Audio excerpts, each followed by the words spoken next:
Salut les Wargamers, c'est Eevee de French Pupio, votre chaîne de rapport de bataille vidéo et live peinture. Ce soir, je suis en compagnie de Zeka, actuel capitaine de l'équipe de France de Warhammer 40 000 pour ce JT du Wargame.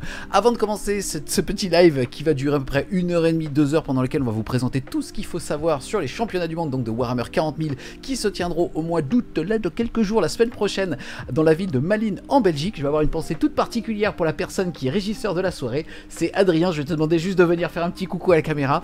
Adrien qui a rejoint l'équipe d'FWS en tant que monteur il y a pile poil 18 mois et qui nous quitte puisqu'il a décidé de reprendre ses études. Donc un grand merci à toi et un grand merci pour tout ce que tu as amené à FWS. Un grand merci à toi, à Hélène et à toute la commune que j'ai pu rencontrer. C'était vraiment très très bien. On aura l'occasion de le revoir puisque même si son contrat s'est terminé donc au 31 juillet, il est là avec nous ce soir et surtout il sera avec nous au WTC. J'en parlerai un petit peu plus quand on présentera cet événement et avec quelle équipe la prod va partir. Avant donc de commencer cette soirée et de vous présenter l'ordre du jour, déjà Zeka, comment ça va? Écoute, ça va très très bien. J'ai très hâte d'être WTC dans 7 jours. Ça commence par le War Master, mais WTC c'est le jeu d'équipe et ça commence 7 jours. On est hyper chaud, hyper motivé. Yes, parce que c'est marrant, le premier live qu'on avait fait c'était suite à ton élection capitana, enfin en tout cas oui, au fait que tu avais pris le titre, c'était en novembre, quelque chose comme ça. Octobre-novembre, ouais. Et tu nous avais présenté le planning de l'année, c'était chargé de ouf. Donc on va voir tout ça. Si Adri, on passe justement à la presse pour vous présenter un petit peu ce qu'on vous a concocté pour ce soir. Bien évidemment, présentation des vidéos à venir sur FWS, retour sur la saison et sur la préparation qu'il y a eu donc sur 2023-2024 pour arriver à la semaine prochaine. Tu vas aussi nous dévoiler les 8 joueurs et pas que, puisque tu nous parleras aussi justement du WTC. Il y a 40 pays, c'est le plus gros événement au monde qu'on ait eu. On était à 34 pays, je me rappelle de ça, en Serbie juste avant le Covid. Ensuite c'était un petit peu descendu, on était monté une fois à 36, je crois que c'était le 9e âge qui avait le record du nombre de pays présents. Et là c'est 40 nations différentes. Il y a des nouvelles nations impressionnantes qui viennent de très très loin. Il y a de la Chine, il y a de la Corée, c'est ouf. Singapour, Thaïlande. Et surtout, comme en fait il y a un nombre pair, il n'y a pas d'équipe de mercenaires qu'on appelait Nations Unies. Là c'est vraiment chaque pays va défendre sa couleur. Contre nation, top. Ça va être ouf. Ensuite donc tu nous présenteras aussi les différents rosters États-Unis et ainsi de suite. Il y a un slide magnifique sur lequel on voit la représentativité par faction de tous les pays. Tu vas pouvoir justement justifier tes choix. Ensuite tu pourras aussi nous présenter les différentes listes de l'équipe de France et on terminera la soirée par une petite session questions-réponses. Je vous propose tout de suite, si la qualité du live vous va, au niveau du chat on est bon, au niveau de tout. Désolé les gars, on utilise des micros un petit peu différents, vous entendez légèrement derrière une clim, on est en pleine phase de canicule. En plus de ça, il y avait un tournage aujourd'hui que je vais vous présenter dans quelques secondes. Donc il fait chaud ici. On me dit dans l'oreillette que c'est impeccable, merci beaucoup. On va donc commencer les amis par vous présenter l'actualité de French Wargame Studio en ce moment. Beaucoup de lectures et d'analyses, donc de Battle Tom Review pour la V4 d'AOS ont été tournées et c'est pas moins de 7 qui seront disponibles à partir de demain midi pour les tipeurs et après ceux-ci seront diffusés directement sur YouTube pendant tout le mois d'août. Ensuite, bien évidemment, il y aura aussi du Warhammer 40 000 dans les prochaines semaines puisque pour ceux qui nous suivent sur les différents réseaux sociaux et si jamais c'est pas le cas, n'hésitez pas à aller nous suivre par exemple sur Instagram, on met des petites photos de ce qu'on fait, on met aussi des shorts, des rapports de bataille avec leur tournage et ainsi de suite. Là, vous pouvez le voir, c'est Mister M et ses Blood Angel qui vont affronter les Tyrannides. Dans cette partie-là, c'était avec le détachement de nuées broyeuses, donc de Stampede, c'est-à-dire celle autour des gros monstres. Et aujourd'hui, il y a eu un tournage avec Laurent, donc on a fait revenir deux vieux, les deux ont 46 ans en plus, putain, cette année. Ils vieillissent, hein. Ils vieillissent, nos vieux, nos aïeux. Et là, donc aujourd'hui, il fait pas. Non, il fait pas. Alors, comme tous les... Bref, je vais pas le dire. En tout cas... aujourd'hui on a tourné donc Tyrannide avec le détachement en ce moment qui a le vent en poupe donc d'avant-garde et j'affrontais du Custodes. Donc c'est les deux prochains rapports de bataille qui sortiront respectivement lundi prochain et lundi d'après, donc juste après le WTC. Et petite surprise dans le Custodes, puisque aujourd'hui vous le savez pas trop, mais d'ici quelques samedis sera en précommande donc une nouveauté qu'on a mis en place justement dans ce rapport de bataille. Voilà donc pour l'actualité de FWS. On va maintenant directement aller dans le plus profond de notre sujet, c'est-à-dire l'équipe de France de Warhammer 40 000. On découvre ici donc la saison 2023-2024. Je vais rappeler que tout ça a été possible grâce au sponsor de l'année dernière, Proxy War, pour justement ceux qui cherchaient des figurines imprimées en 3D. On avait aussi MyScenery qui proposait énormément d'accessoires de jeu avec des décors imprimés en 3D et des réglettes, des objectifs, plein de choses. On avait aussi Torek qui fabriquait des tapis Atoll Pomtv, bien évidemment, si vous cherchez des lunettes et même un visagiste bienveillant qui vous permet de changer de style tout en corrigeant votre vue. Exactement. Et il y a aussi la FEC et vous qui nous accompagnez alors, la FEC, chaque événement. Merci beaucoup. La FEC, Fédération Française de 40K, qui organise énormément de tournois en France, notamment le processus de sélection du capitaine de l'équipe de France que je représenterai tout à l'heure, qui vous aide puisque justement avec les différentes aides de l'État qu'ils peuvent avoir en tant que fédération ou ce qu'ils arrivent à dégager comme bénéfice sur les différents tournois qu'ils ont eux-mêmes organisés, et ils vous aident notamment en payant l'inscription et aussi en vous aidant tout au long de l'année. On avait aussi Wargame Spirit, excuse-moi, boutique partenaire de la chaîne, qui propose 15% de réduction. Ça c'était donc pour l'année dernière, je l'avais dit, Fresh Wargame Studio aussi, qui essaie de vous suivre au plus près. Au plus près. En tout cas, le fait qu'il y avait tous ces sponsors et aussi votre générosité l'année dernière par rapport à des contreparties, des dés, des maillots de tout type et ainsi de suite, vous aviez permis à l'équipe de France, en tout cas à la fédération, d'avoir un pool d'argent qui allait au-delà de la couverture du WTC et qui a permis d'accompagner pas mal de joueurs sur plein d'événements qu'on découvre ici, donc pour la saison 2023-2024. Exactement. Donc ça, ce planning, c'est ce qu'on avait discuté en octobre-novembre, c'était le plan de l'année. On s'est dit, on veut accélérer la présence de l'équipe de France à l'international, notamment en étant présent dans des compétitions comme la Pira Cup, le TC, et aussi participer à beaucoup plus d'événements qui peuvent être locaux ou des bootcamps. C'est chose faite, parce que juste la slide après, on verra ce qui a été le réel de l'équipe de France. Donc c'est en tout petit, parce qu'il y a beaucoup d'événements. Mais cette année, on a réussi à faire 13 scrims. Donc scrims, il faut comprendre que c'est des événements en ligne, majoritairement, où on affronte les équipes nationales adverses. Donc on a affronté l'Espagne, la Pologne, les Pays-Bas, la Belgique, etc. On a fait faire 13 scrims. On a fait 4 événements en physique, internationaux, le TC, la Pira Cup 1, la Pira Cup 2, et j'en oublie un. Bon, peut-être 3 alors. Peut-être 3. L'Alpine Cup. L'Alpine Cup, exactement. Même si on n'était pas sous couvert de l'équipe de France, il y avait 8 personnes de l'équipe de France qui étaient présentes à l'Alpine Cup. Et d'ailleurs, la deuxième équipe a fini deuxième. Et nous, on a fini, je sais plus, dans les 10e.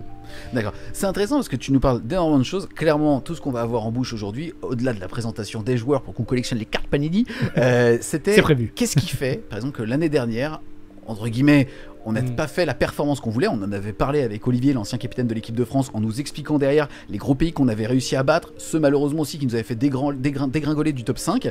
Et toi, on avait beaucoup parlé aussi justement du constat que tu avais, et en tout cas du plan que tu avais toi en tant que nouveau capitaine pour faire mieux. Est-ce qu'aujourd'hui, tous ces événements étaient à la hauteur en termes de retour d'expérience sur ce que tu attendais? Alors, sans revenir sur l'année dernière, je pense que ce qu'il nous fallait cette année, on avait un pool de joueurs de 30 personnes, puis 20, puis 8 sélectionnés. La skep, c'est dit. Je pense qu'il faut créer des occasions de jouer. Des occasions, on est plusieurs équipes dans le circuit français, il faut trouver des occasions de jouer ensemble pour se connaître, arriver à créer des rosters complémentaires, etc. Donc, et se confronter au vrai niveau international. C'est-à-dire qu'il ne faut pas arriver trop tard en fin d'année en disant comment on se place par rapport à ces joueurs-là. Donc le plus on a de tests en conditions réelles, plus on peut se rendre compte nos lacunes, nos forces et capitaliser dessus. Moi j'ai trouvé que c'était vraiment, en tant que capitaine extérieur, donc je ne jouais pas cette année, avoir autant d'occasions de voir les joueurs dans des conditions réelles, ça m'a vraiment aidé à prendre des décisions pour la sélection de ces joueurs. C'est pas la même chose quand on gagne un tournoi local, même si c'est un gros tournoi, ou quand on est en face d'un gros joueur comme Manichima, Skark ou Duda de la Pologne. C'est vraiment voir des joueurs en conditions réelles m'a vraiment aidé à prendre une décision et dire quel joueur j'ai envie de voir dans cette équipe. Donc c'est très bon. Ok, écoute, on en reparlera un petit peu tout à l'heure. Ensuite, on va passer donc de la jonction entre l'année dernière et cette année. On va aussi vous présenter les nouveaux sponsors de cette équipe de France. On a bien évidemment la fédération qui est toujours là et on espère qu'elle sera là longtemps. On a Atoll Pomtv qui a re-signé. Donc les gars, je veux pas d'erreur de règle, ils savent lire. Il se trouve qu'il faut que je fasse des lunettes. C'est vrai, c'est vrai. Mais écoute, tu es un sponsor pour ça maintenant, putain. Donc plus sérieusement, un grand merci à toute la liste que vous voyez ici. C'est des gens qui, au-delà justement de la visibilité à laquelle ils peuvent être à la recherche, qui croient surtout en l'équipe de France de Warhammer 40 000, qui croient en leur passion, parce que ce qu'on appelle le ROI, le retour sur investissement, quand on aide une équipe comme ça, c'est basé sur la visibilité, et ces gens-là prennent ce risque ici, et un grand merci à eux, donc surtout avec un nom comme Atoll, la locale Pomtv, mais un grand merci à lui. Ensuite, on a MyScenery qui est re-signé avec nous, on vous en parlait tout à l'heure. MyScenery qui est spécialisé donc dans l'impression 3D, mais à plus grosse échelle, c'est-à-dire qu'ils sont spécialisés dans les tables, notamment aux normes WTC. Si vous voulez jouer comme des pros, et vous pouvez y aller. On a aussi Torek qui est spécialisé cette fois-ci dans l'impression de tapis et aussi d'accessoires de jeu.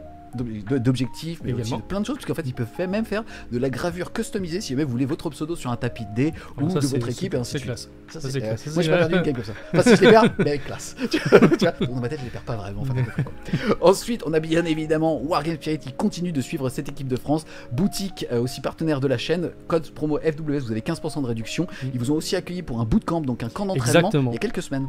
Exactement, et c'était vraiment très appréciable ce temps au sein de Wargame Spirit parce qu'on avait 4 tables pour nous, un espace de jeu, travail pardon, c'est limite du travail, espace de jeu, et cette boutique elle est vraiment exceptionnelle pour ça, c'est vraiment, on joue et puis on se perd dans toutes les possibilités d'achat et de hobby, etc. Donc c'est vraiment, et puis il y a des C'est une peintres et ancienne tout. galerie d'art en fait qu'ils ont transformé en boutique de Ça se jeu. voit, C'est pour ça hein, que c'est magnifique. C'est un Non, peu le... ah, c'est classe, c'est le hobby classe. C'est le hobby class. Ouais. Yes. En tout cas, donc un grand merci à tous ces sponsors. Mais les amis, le plus gros sponsor, c'est vous. L'année dernière, comme on le disait, vous Oui. avez été super généreux et vous avez permis à beaucoup de joueurs. Je rappelle que Warhammer 40 000 est un jeu pour ceux qui découvrent là le monde compétitif, qui n'est fait que de joueurs non professionnels et qui doivent, par leurs propres moyens financiers et aussi matériels, se déplacer un petit peu partout dans le monde. Et les sponsors aident à défrayer les joueurs. Aucun joueur n'est rémunéré, mais vous essayez d'aller justement au défraiement le plus maximum possible. Ouais, ça, c'est-à-dire qu'on a des joueurs qui sont de plusieurs origines et de lieux déjà en France, et qu'il y en a qui sont encore étudiants, il y en a encore qui n'ont pas des moyens, et le fait de pouvoir amener ces joueurs-là et leur dire je sais que tu as la capacité de jouer pour l'équipe de France, j'ai envie de t'amener en Pologne pour affronter les meilleurs joueurs du monde, ça nous aide à pouvoir les loger et à financer le tournoi. Yes. C'est vraiment Là, on important. voit aussi au niveau des sponsors Green Hammer, qui est une nouveauté. Oui. Alors, c'est un projet communautaire participatif qui vise à recycler les Exactement. grappes. Est-ce que tu peux nous en parler un petit peu? Qui est derrière Alors, et qu'est-ce qu'ils font? Alors c'est Marcel Aydarian qui est en partenariat avec MyScenary. Et l'objectif c'est de récupérer toutes les grappes de plastique que vous avez une fois que vous avez coupé toutes vos petites figurines. Et vous dites, oh encore des grappes, qu'est-ce que je vais en faire? Ou une figurine qui Bah, t'a le- déçu. Ouais, Tu rajoutes une charge à C'est 3, possible. ça part chez Green Ça Hammer. passe aussi chez Greenhammer. Elle aura une nouvelle vie utile. Ça serait une réglette. Donc Gulliman, 2 réglettes. Alors il y a des barèmes, hein. selon la taille tu peux faire plusieurs réglettes. D'accord. C'est comme l'époque, ça se collectionne, tu vois.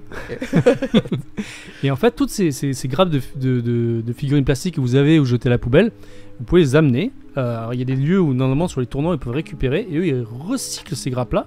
Et ils en font d'abord maintenant des réglettes, mais peut-être plus tard, des accessoires de jeu, etc. Une bagnole. Une bagnole en plastique. Ça se vend. Plus sérieusement, je le mets vraiment sur le côté des autres partenaires et je trouve que c'est génial en fait d'avoir un projet communautaire participatif. Donc un grand merci à Aedarian. Aedarian, tu le connais bien puisqu'il a fait Exactement. partie de l'équipe des Paris United. Il a organisé Il fait énormément de partie. tournois. Il fait Il partie. sera là en plus. Hein. Ah ouais, oui, il sera c'est le ça, VTC, on exactement. va vous le présenter tout à l'heure. Et même il a l'initiative d'énormément justement de choses autour du wargame français. Donc un grand merci à lui. Mais j'en parlais tout à l'heure. Le plus gros soutien, c'est bien évidemment toi en slip parce qu'il fait trop chaud derrière ton PC. Puisque chaque année, vous régalez l'équipe de France en participant énormément à la cagnotte avec ou sans contrepartie. L'année dernière, il y avait des t-shirts et ainsi de suite. Ça faisait 3 ans, si je dis pas de bêtises, qu'il y avait cette notion de cagnotte à contrepartie, Exactement. peut-être 4. Et c'était organisé par la FEC et l'équipe de France. Donc c'était basé sur le bon vouloir des bénévoles pour l'expédition des t-shirts et ainsi de suite. Il y a eu un changement de stratégie cette année. Est-ce que tu peux nous en parler pendant qu'on affiche justement déjà ces beaux maillots avec extérieur-intérieur, intérieur-extérieur? Les deux, c'est au choix. C'est au choix. Parce qu'ils en ont prévu un blanc, un bleu, et là vous les voyez sous vos yeux, tous les Voilà. accessoires. Est-ce que tu peux nous parler un petit peu, donc c'est quoi finalement ce site edf40k.com? Alors, c'est vrai que par rapport aux années précédentes, on a voulu changer un peu la dynamique. En fait, on a fait un partenariat avec Getter. Donc, Getter, c'est un ancien 1xWare qui fait de l'équipement pour l'e-sport. Et on s'est dit que on a envie de faire un partenariat justement avec un professionnel pour l'expédition, la production et toute la gestion des t-shirts. Parce que nous, équipe de France, nous ne sommes pas des personnes qui sont professionnelles là-dedans. Et ça nous permet aussi d'avoir une gamme plus large de vêtements et aussi de pouvoir tout au long de l'année, si on vous a plu pendant le WTC et vous dites « Ah, j'ai envie d'avoir un t-shirt Zeka », bon, vous ne pouvez pas avoir un t-shirt Zeka, hein, c'est bien, mais je peux vous le donner. T'es pas très bon vendeur. Je- Tu vas prendre la skep. Ouais, je prends un skep. Tu vas prendre la skep. Vas-y. Voilà. Skep, tu dis. T'as un rencard samedi soir. Tu sais pas comment te saper. Et tu passes sur edf.com Ouais. et là tu te dis peut-être que la personne en face de toi ne connaîtra pas, mais peut-être que le serveur, la personne à l'accueil se dira mais là. attends, tu joues à Warhammer 40 000? T'es un Ce gamin. serait pas. Alors, fact. Début d'année, je suis allé manger avec Père Castor dans un restaurant. À la fin, on paye, quelqu'un dit ton pote, c'est pas Père Castor? Et toi, t'es un random? Bah, qu'est-ce qu'il a dit? Et Olivier, il m'a dit quoi? T'as vu? T'es le pote de Père Castor. Putain, je le kiffe. Père Gaston, il est une répartie. J'espère qu'il est dans cette équipe. On va en parler dans quelques temps. En tout cas, les amis, voilà. Si vous voulez supporter l'équipe de France, qui encore une fois est fait de bénévoles joueurs, n'hésitez pas à aller vous habiller sur edf40k.com. L'intégralité donc des bénéfices après le site e-commerce est reversée à l'association qui porte l'équipe de France tout au long de l'année, et surtout pour ceux qui peuvent avoir entre guillemets des griefs par rapport aux années passées où l'expédition a mis trop de temps ou quoi. Là, c'est un professionnel qui vous explique ça sur une semaine. Ils disent 5 jours ouvrés, mais ça dépend. Voilà, en tout cas, la responsabilité est déportée chez les professionnels. Voilà. Et on a pris justement le pari de ne pas faire que des maillots, c'est de faire des t-shirts et des sweatshirts qui sont assez neutres pour que vous puissiez les porter dans des occasions autres que vos tournois avec les copains. Ok.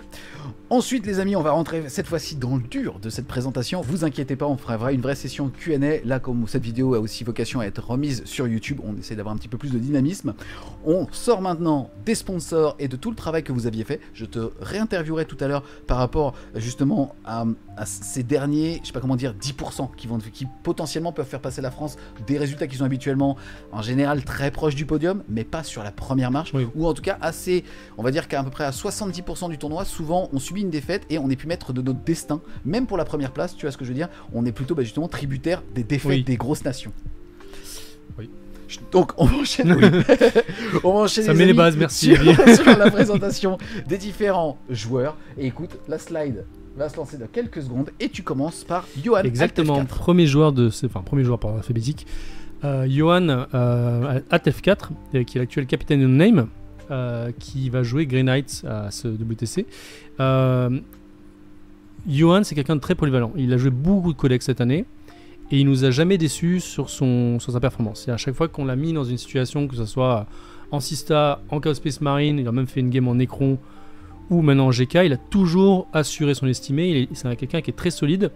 C'est le genre de joueur que je peux mettre sous les roues du camion. C'est-à-dire que je dis, tu vois le mec très très fort en face, c'est toi qui y vas. Et je suis sûr qu'il va pas me lâcher. Donc c'est quelqu'un, c'est un vrai pilier de cette équipe. Et ça se ressent aussi dans sa manière de jouer et comment on va orienter le pairing. D'accord. Intéressant, je profite du fait que là on découvre un nouveau visage, puisqu'il est écrit ici première sélection en équipe de France. Tu étais venu plusieurs fois tout au long de l'année nous présenter aussi justement le parcours que tu avais eu par rapport au pool de joueurs sélectionnables et comment est-ce que tu étais parti des 30 aux 8. Tu peux revenir un petit peu sur ce parcours, comment est-ce que tu as fait?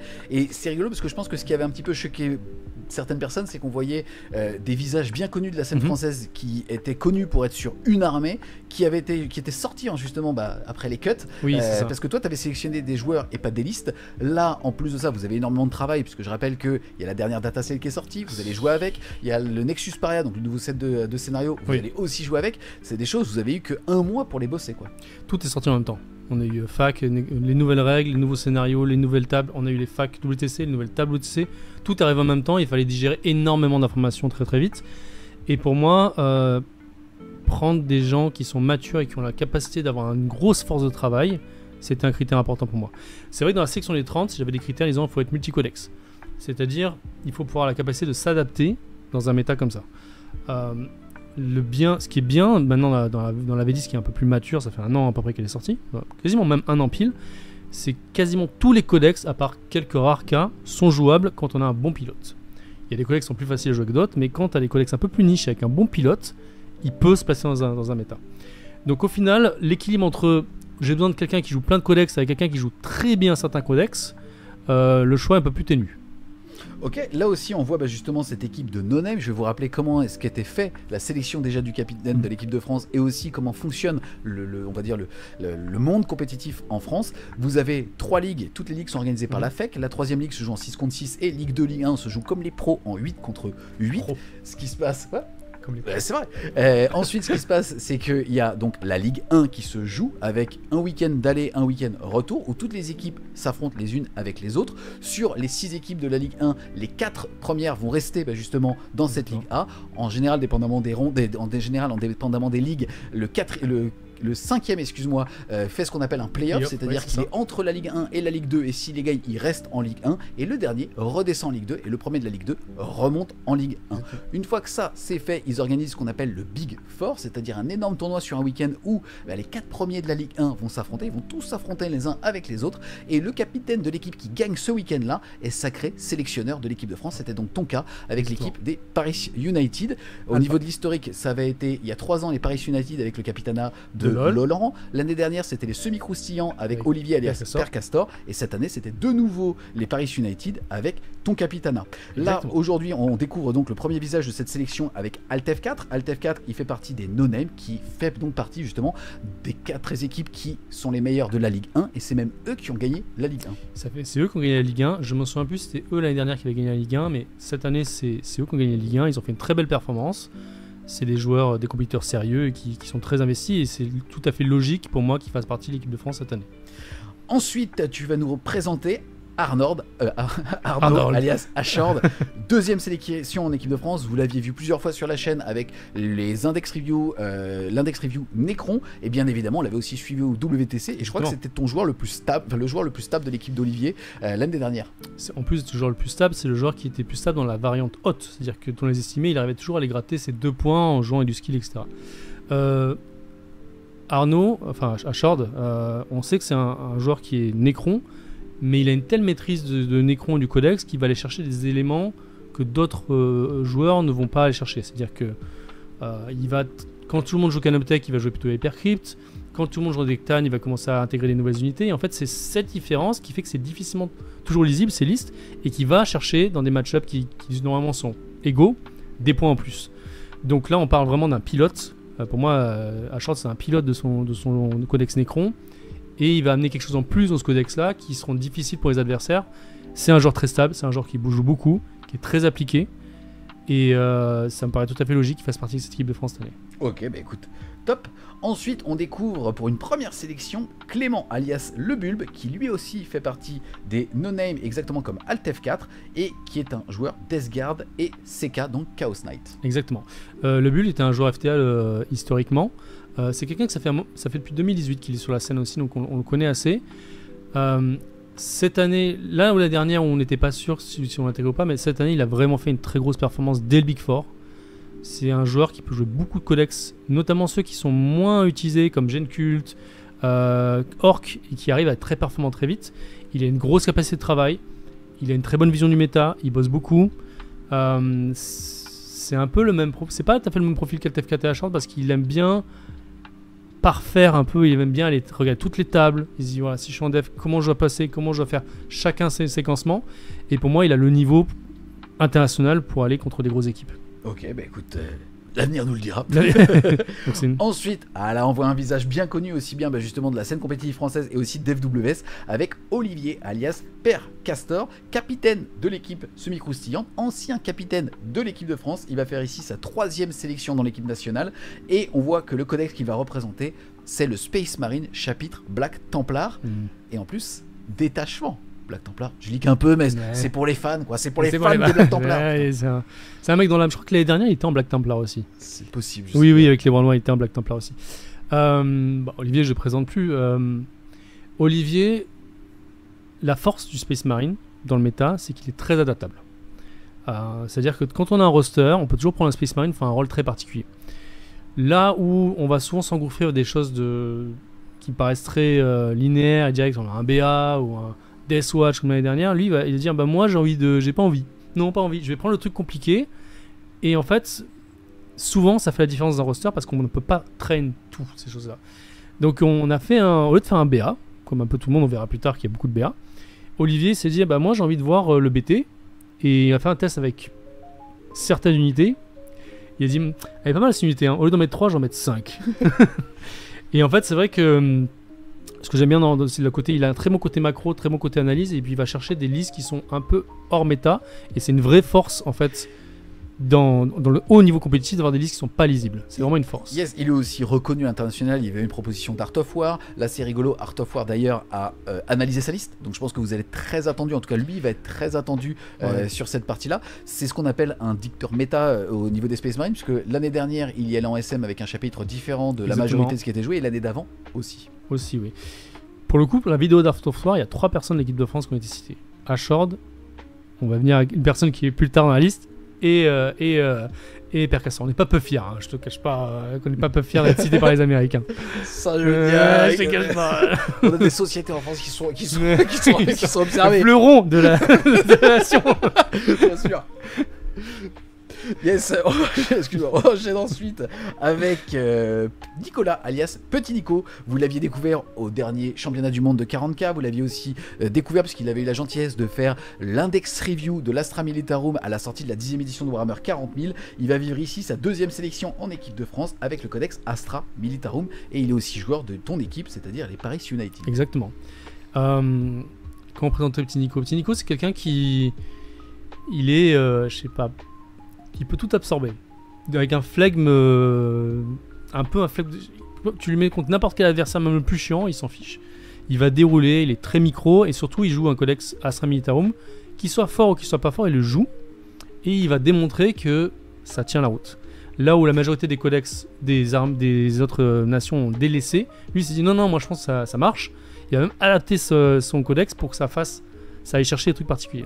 Tu nous as bien mis en garde au début quand tu étais parti du pool de 30 joueurs et comment est-ce que tu as fait les cuts pour arriver jusqu'à 8. C'était des joueurs et pas des joueurs d'une armée, sauf à l'exception de Ashord en Necron. Exactement. Et de Petit Nico en Astra Militarum. Tu as dit un truc super intéressant par rapport à Petit Nico, c'est sa capacité à démontrer les choses. Est-ce que ça veut dire qu'il y a des profils où le capitaine dicte et ils vont dire ouais machin, et lui il va dire non, je te montre sur table. Comment est-ce que justement ça s'articule ça? Je pense qu'il y a beaucoup de choses qui... C'est un peu un jeu à convaincre. Hein. Souvent, quand on regarde les autres listes, on n'est pas forcément convaincu parce qu'on a vu, on a testé, on a dit non, c'est pas fort, etc. Mais quand tu as un vrai pilote d'un codex et qu'il te démontre que ça tient, que ça marche et même c'est même fort, bah, tu es forcé de le croire. On verra qu'il y a certaines armées qui sont compliquées à jouer et c'est pas du tout la même expérience quand c'est quelqu'un qui prend l'armée, il la joue, ou c'est quelqu'un comme Liam qui va prendre la même armée. Et d'un seul coup, tu te prends 20-0. Tu fais, mais attends, je comprends pas. Liam, qui est un des meilleurs joueurs au monde et qui joue pour la Belgique. Ouais, c'est ça. Donc, Petit Nico, c'est un des exemples. C'est qu'il y a peu de joueurs Astra Militarum de son niveau et il le démonte sur table. Et c'est pour ça qu'il a un gage de confiance parmi nous. Ok. On change de joueur. On va maintenant parler de Hugo, alias Quentel. Il fait partie de l'équipe des No Name. Il vit sa première sélection en équipe de France. Il fait partie de la région de Bouches-du-Rhône. C'est intéressant. Je n'ai pas parlé des régions. Mais alors là, c'est super hétéroclite. Vous avez pris des joueurs de toute la France. Hein. C'est vrai que ça a créé une difficulté. En fait, le fait d'être 30 joueurs autant dispatchés, ça crée des difficultés pour se voir. Mais en même temps, le fait que tout le monde soit complètement dispatché, on se réunissait beaucoup en ligne à discuter régulièrement sur Discord et on faisait beaucoup plus de TTS. C'est vrai. Je pense aussi de force d'avoir des métas qui sont pas trop centrés. On dit souvent qu'on est aussi fort que les joueurs de notre quartier, mais quand notre quartier c'est toujours les mêmes personnes, en fait, par exemple, Hugo, vu qu'il est moins proche de Paris, il a tendance à plus s'entraîner avec des joueurs qui sont pas à Paris, voire à l'international, donc il amène un autre méta. Et j'ai trouvé ça vachement enrichissant d'avoir des joueurs qui sont pas tous du même quartier pour amener des autres métas. Hugo, donc Quentel, il est quand même connu dans notre circuit. Il a été en finale du LGT London contre Liam, justement, si je dis pas de bêtises. Oui, contre Liam. Et c'est un joueur Eldar de toute cette année qui va justement, à chaque fois qu'on joue quelque chose, il va dire j'en ai marre, je vais prendre un truc différent. C'est-à-dire quand un truc qui est méta, qui marche très bien, sur un codex c'était très fort, il va dire bah non, je vais enlever tous les trucs forts, j'ai ajouté des trucs qui pour moi ne paraissent pas forts, mais en fait c'est très fort. Et en fait, avoir une avance méta sur des codex maîtrisés, c'est quelque chose de très très riche et ça permet de garder, on parle de pilote encore une fois, et je pense que sa force c'est d'aller pas hésiter à aller tester des trucs qui nous paraissent moyens et en fait ça va être très bon dans un méta. Ok, on découvre ensuite le visage de Salisia, donc Alexandre, qui lui aussi fait partie des no-name. On le voit première sélection en équipe de France. Il avait été streamé au moins 2 fois l'année dernière, une fois pour les solos parce qu'il avait fait un top 8 au War Master, et après on l'avait affronté dans le pays pour lequel il était mercenaire, et il avait notamment joué contre Père Castor. Et là, il va vivre sa première sélection en équipe de France. Oui, on avait parlé de lui aussi parce qu'il avait gagné le GT il y a 2 ans. Ouais, le London GT. London GT, en Emperor Children. Alexandre, on le connaît bien, c'est un gros bosseur. Il se confronte aussi, comme Hugo, beaucoup à des pointures internationales, que ce soit les Polonais, que ce soit les Anglais, que ce soit même les Belges qui sont très forts, Liam et Guilou. Il apporte quelque chose, une certaine maîtrise. C'est un bosseur. Quand il prend un codex, il a envie de le décortiquer, il a envie de le tester 55 fois dans toutes les situations pour être sûr de maîtriser chaque situation. Là, il voit il joue le codex Thousand Sun. Thousand Sun, il n'a pas beaucoup de ressources, donc une erreur est vite payée. Pour autant, il va décortiquer chaque événement qui peut se passer et trouver une solution. Donc, c'est une de ses forces. Ok, et on va terminer donc les 8 en découvrant le visage de Mathieu, alias Tanker. Il fait partie des Paris United, donc ton équipe. Il va jouer Space Marine du Chaos, il va vivre sa première sélection en équipe de France. Et c'est aussi la personne qui t'assiste ou qui fait les pairings d'ailleurs pour l'équipe des Paris United. Exactement. Lui et Slickid me assiste pour les pairings de Paris United. On a des visions très différentes sur le pairing, c'est pour ça que c'est vachement intéressant. Quand je dis on va faire A puis B, il me dit fais C pour avoir B puis D, je comprends rien, et puis je dis ah ouais, c'est pas con. Du coup, c'est très riche. Tanker, c'est quand même, ça fait un moment qu'il est dans le circuit, il a fait même les premiers ETC il y a plusieurs années. C'est quelqu'un qui va vraiment aller. Il a une très forte capacité d'absorber beaucoup de codex rapidement. Il lit tous les codex, il peut tester toutes les listes. C'est même une faille parce que des fois il va tester tellement de trucs qu'en fait il se concentre pas sur quelque chose. Mais cette année, je lui ai dit concentre-toi sur moins de choses et montre-nous que tu es bon. Il a surtout une capacité à aller chercher des types de méta et de codex qui sont moins fréquents. Là, il joue beaucoup une horde. C'est pas facile de jouer une horde. On croit que quand on a beaucoup de figurines, c'est facile. Non, faut que les figurines tiennent et soient jouées pendant 5 tours. La force de Tanker, c'est qu'il a une très bonne vision du méta. Il a une très bonne vision macro. Et il adore connaître tous les tricks possibles aussi, donc il pousse vraiment là-dessus. Donc c'est une très bonne édition, c'est quelqu'un qui peut être autant très bon en monocodex que aller prendre n'importe quel codex qu'on a besoin. Ok, on vient donc de découvrir tes 8 joueurs attitrés. On va maintenant découvrir le visage de ces 3 coachs. On en reparlera après quand on verra leur codex à côté. Là, on découvre les 3 coachs. Est-ce que tu peux nous les présenter tous les 3 et aussi dire pourquoi tu les as choisis? Exactement. Alors, il y a Aedarian qu'on a cité précédemment qui n'est pas là, mais il va être notre coach vraie vie. Donc, c'est toutes les rôles. En fait, la logistique, la nourriture, tout le fait qu'en fait, quand on arrive dans un événement, on joue. On n'est pas là pour se penser à tous les trucs à côté. Donc, ça, c'est très riche. Chev, il m'a aidé toute l'année. En fait, vu le nombre d'événements qu'on a voulu faire et le nombre d'activités qu'on veut faire, il y a énormément de choses à regarder en off. Même organiser, préparer les maillots, préparer les événements, préparer les warm-up, les bootcamps. Ça demande énormément de travail et il a été excellent là-dessus. Et j'ai besoin de lui encore pendant les prochaines semaines parce qu'il va beaucoup m'aider. Paul et Benjamin, donc Redsot et Moyashi, ce sont 2 joueurs que j'ai pas regardé pour les 8, mais ils étaient vraiment très, très proches de y être. Pour moi, ils ont un très très bon niveau sur table. Ils sont très polyvalents. C'est juste qu'à un moment j'ai dû faire un choix. Je me suis dit je préférais ces 8 là plutôt que ces 2 là. Eux ils ont une énorme valeur sur le côté stratégique, méta, construction de liste. Donc en fait c'est vraiment les sparring partners de nos 8 autres joueurs. Et vu qu'ils sont pas affectés à un codex, ils peuvent prendre du recul et se dire ah bah ok, moi je peux t'aider sur ce codex là, ce codex là, ce codex là. Par exemple on verra après que des Space Marines, il y en a 4-5 typologies différentes. Donc par exemple le pauvre Paul, il va jouer tous les Space Marine BA, tous les Space Wolf, tous les DA, donc c'est une énorme valeur. Et Moyashi, il a une très grosse palette, c'est sa 3e année à faire l'équipe de France, il a l'expérience sur le sujet, l'expérience sur le méta, donc c'est vraiment un très très bon sparring partner. Ok, là on voit donc 2 coachs de vie qui sont Aedarian, qui ne sont pas Martial, qui n'est donc pas sur la photo, non. Et aussi Chev, Redslot et Benjamin. Eux, tu as dit qu'ils étaient très proches des 8. Est-ce que ça veut aussi dire que c'est des remplaçants? Alors, si on a un pépin, évidemment, c'est des gens qui sont tout à fait prêts et amenés à pouvoir remplacer un codex. C'est aussi leur force. C'est des personnes qui ont une très bonne lecture sur table aussi et qui vont m'aider pendant les temps morts, c'est-à-dire pendant les temps morts. Pendant les games, nous, on prépare la suivante. Donc en fait, on va analyser aussi les résultats, on va analyser ce qui se passe sur table et se dire, d'accord, est-ce que notre plan était bon, est-ce que notre plan n'est pas bon? Et c'est des personnes qui peuvent me challenger sur les situations sur table. Des fois, dans le stress, un joueur va me dire, je vais te ramener que 5. Je je demande à Paul Omeyashi, qu'est-ce que tu en penses? Il me dit non, là ça se passe bien, il y a le T4, T5, je pense qu'il peut ramener 8 ou 10. Donc ça permet d'avoir un regard stratégique sur une table, en plus de moi ou d'un autre joueur. Ça a beaucoup de valeur. Ok. Si tu peux juste afficher l'équipe au complet sur la prochaine slide, s'il te plaît. Merci beaucoup. Donc là, on a le visage de tes 8 joueurs actifs. On voit aussi Chevalier Gris, Necron, Death Guard, Space Marine, Astra Militarum, Inari, donc Eldar allié potentiellement à l'Inari et du Druk. Thousand Sun, qui aujourd'hui, le Codex du Chaos, qui est vent dans le dos, qui en plus va être joué par Salysia, autant vous dire que il y a quand même du monstre de skill là en termes de tête d'affiche. Et on termine derrière par Tanker avec du SMC.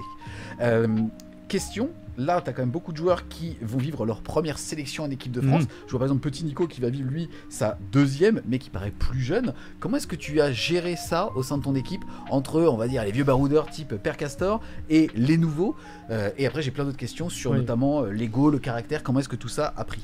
Alors premièrement, c'est tous des monstres de skill. C'est pas qu'il n'y a pas que Salysia, je pense que c'est tous des très très très bons niveaux de skill. Ils sont tous, en fait je les ai vus progresser entre eux depuis plusieurs mois. Même si c'est pour certains, j'ai 5 nouvelles têtes dans l'équipe de France. Hein. J'ai 4 no-name et j'ai Mathieu. Même si c'était pas en équipe de France, ils ont tous l'expérience WTC. Ils étaient tous là au précédent WTC, ils ont beaucoup d'expérience internationale ou d'avoir joué contre des équipes costauds. Donc on n'y va pas en mode découverte. La seule stress qu'ils peuvent avoir, c'est maintenant ils ont le nom France dessus, donc s'ils font des bêtises, ils représentent la France. En fait, gérer des égos, on a toujours eu des choses comme ça. Chacun a son tempérament, c'est sain en fait. Parce qu'en fait, on aime que les gens amènent leurs opinions. Là où en fait, quand on se connaît pas, chacun veut avoir ses positions. Et quand on commence à avoir beaucoup d'événements dans l'année, parce qu'on a vu, on a fait plein de scrims, plein de tournois nationaux pour internationaux. En physique aussi, donc c'est vachement important. Au bout d'un moment, on a un but commun, c'est gagner. Donc on confronte nos idées, puis au fur et à mesure, on change nos idées ensemble, puis on les co-construit. Et en final, quand on amène une idée et que quelqu'un te critique, tu sais que c'est pas contre toi, c'est pour te pousser vers l'avant. Donc en fait, c'est bien que ces personnes-là se challengent entre eux parce que ils ont une valeur, ils ont un niveau pour challenger l'adversaire et dire je pense que là c'est pas bon ce que tu fais.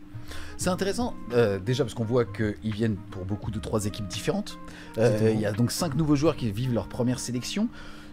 En général, on dit, enfin, historiquement, déjà, comment le capitaine de l'équipe de France était sélectionné, pendant longtemps, il partait avec l'équipe qu'il avait sélectionnée. Oui. Ensuite, c'est le capitanat de Laurent, pour la première fois, il y a 4 ans maintenant, mais qui a cassé ça, où il s'est dit non, nous, on va prendre des joueurs de toutes les équipes. C'était aussi dans la continuité du capitanat d'Aretas, qui, de toute façon, voulait le faire pour l'année où Laurent, lui, a été sélectionné. Mais c'est intéressant de se dire que finalement, au début, vous partez sur le skill, et que grâce à tous les événements d'entraînement que vous avez vus, ça a amélioré le team building.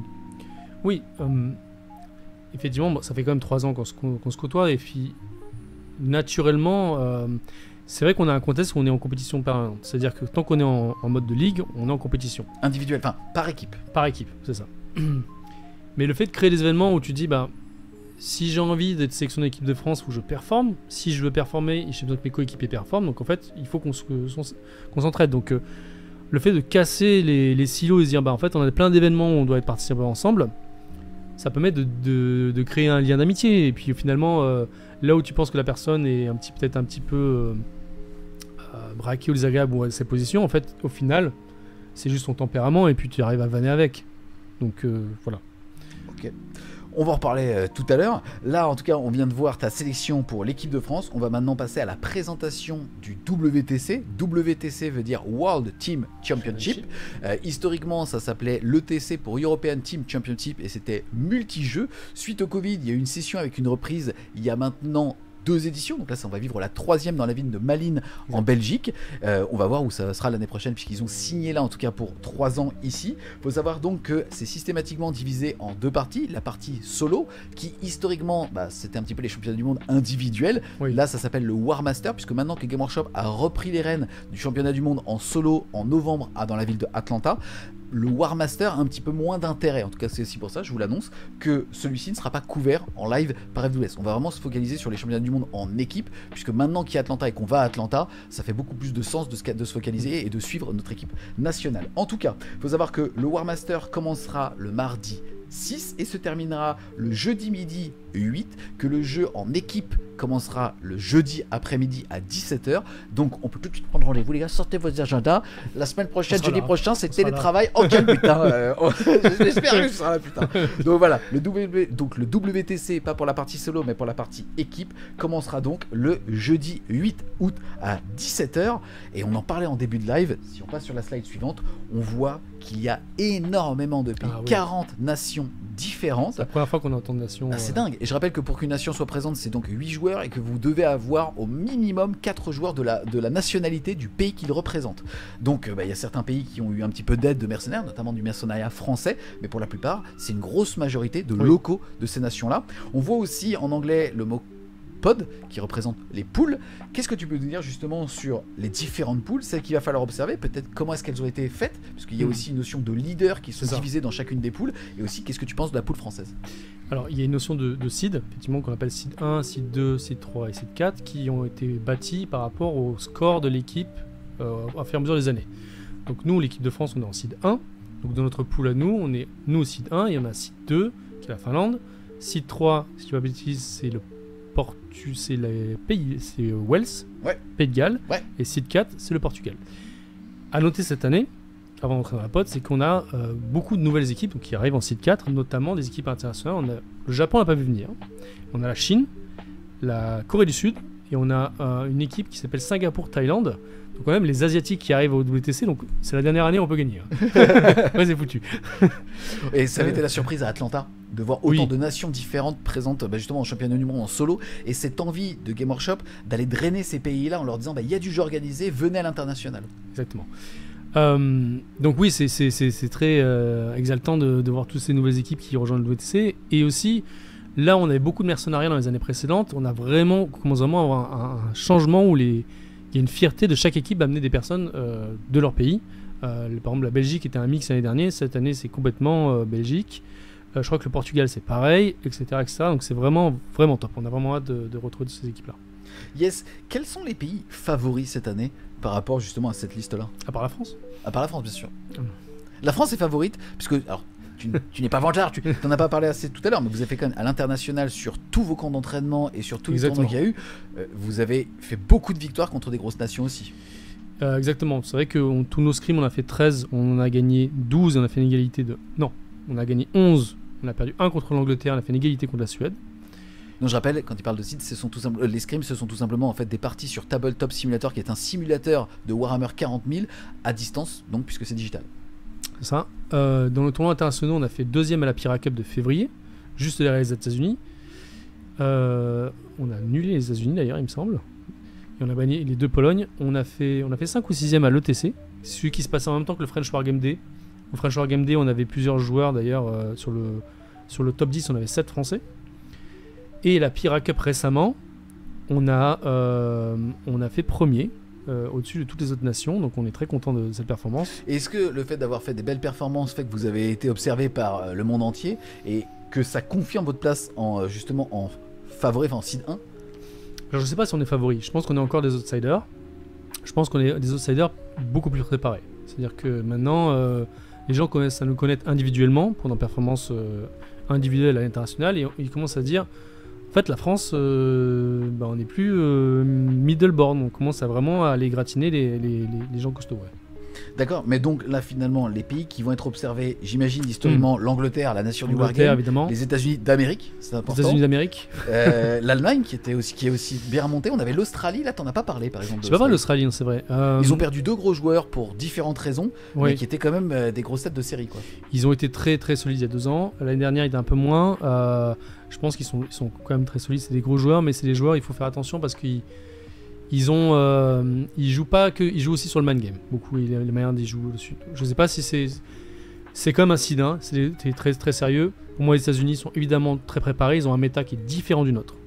Donc, toujours faire attention les méta qui sont différents parce qu'ils peuvent amener des choses qu'on ne connaît pas.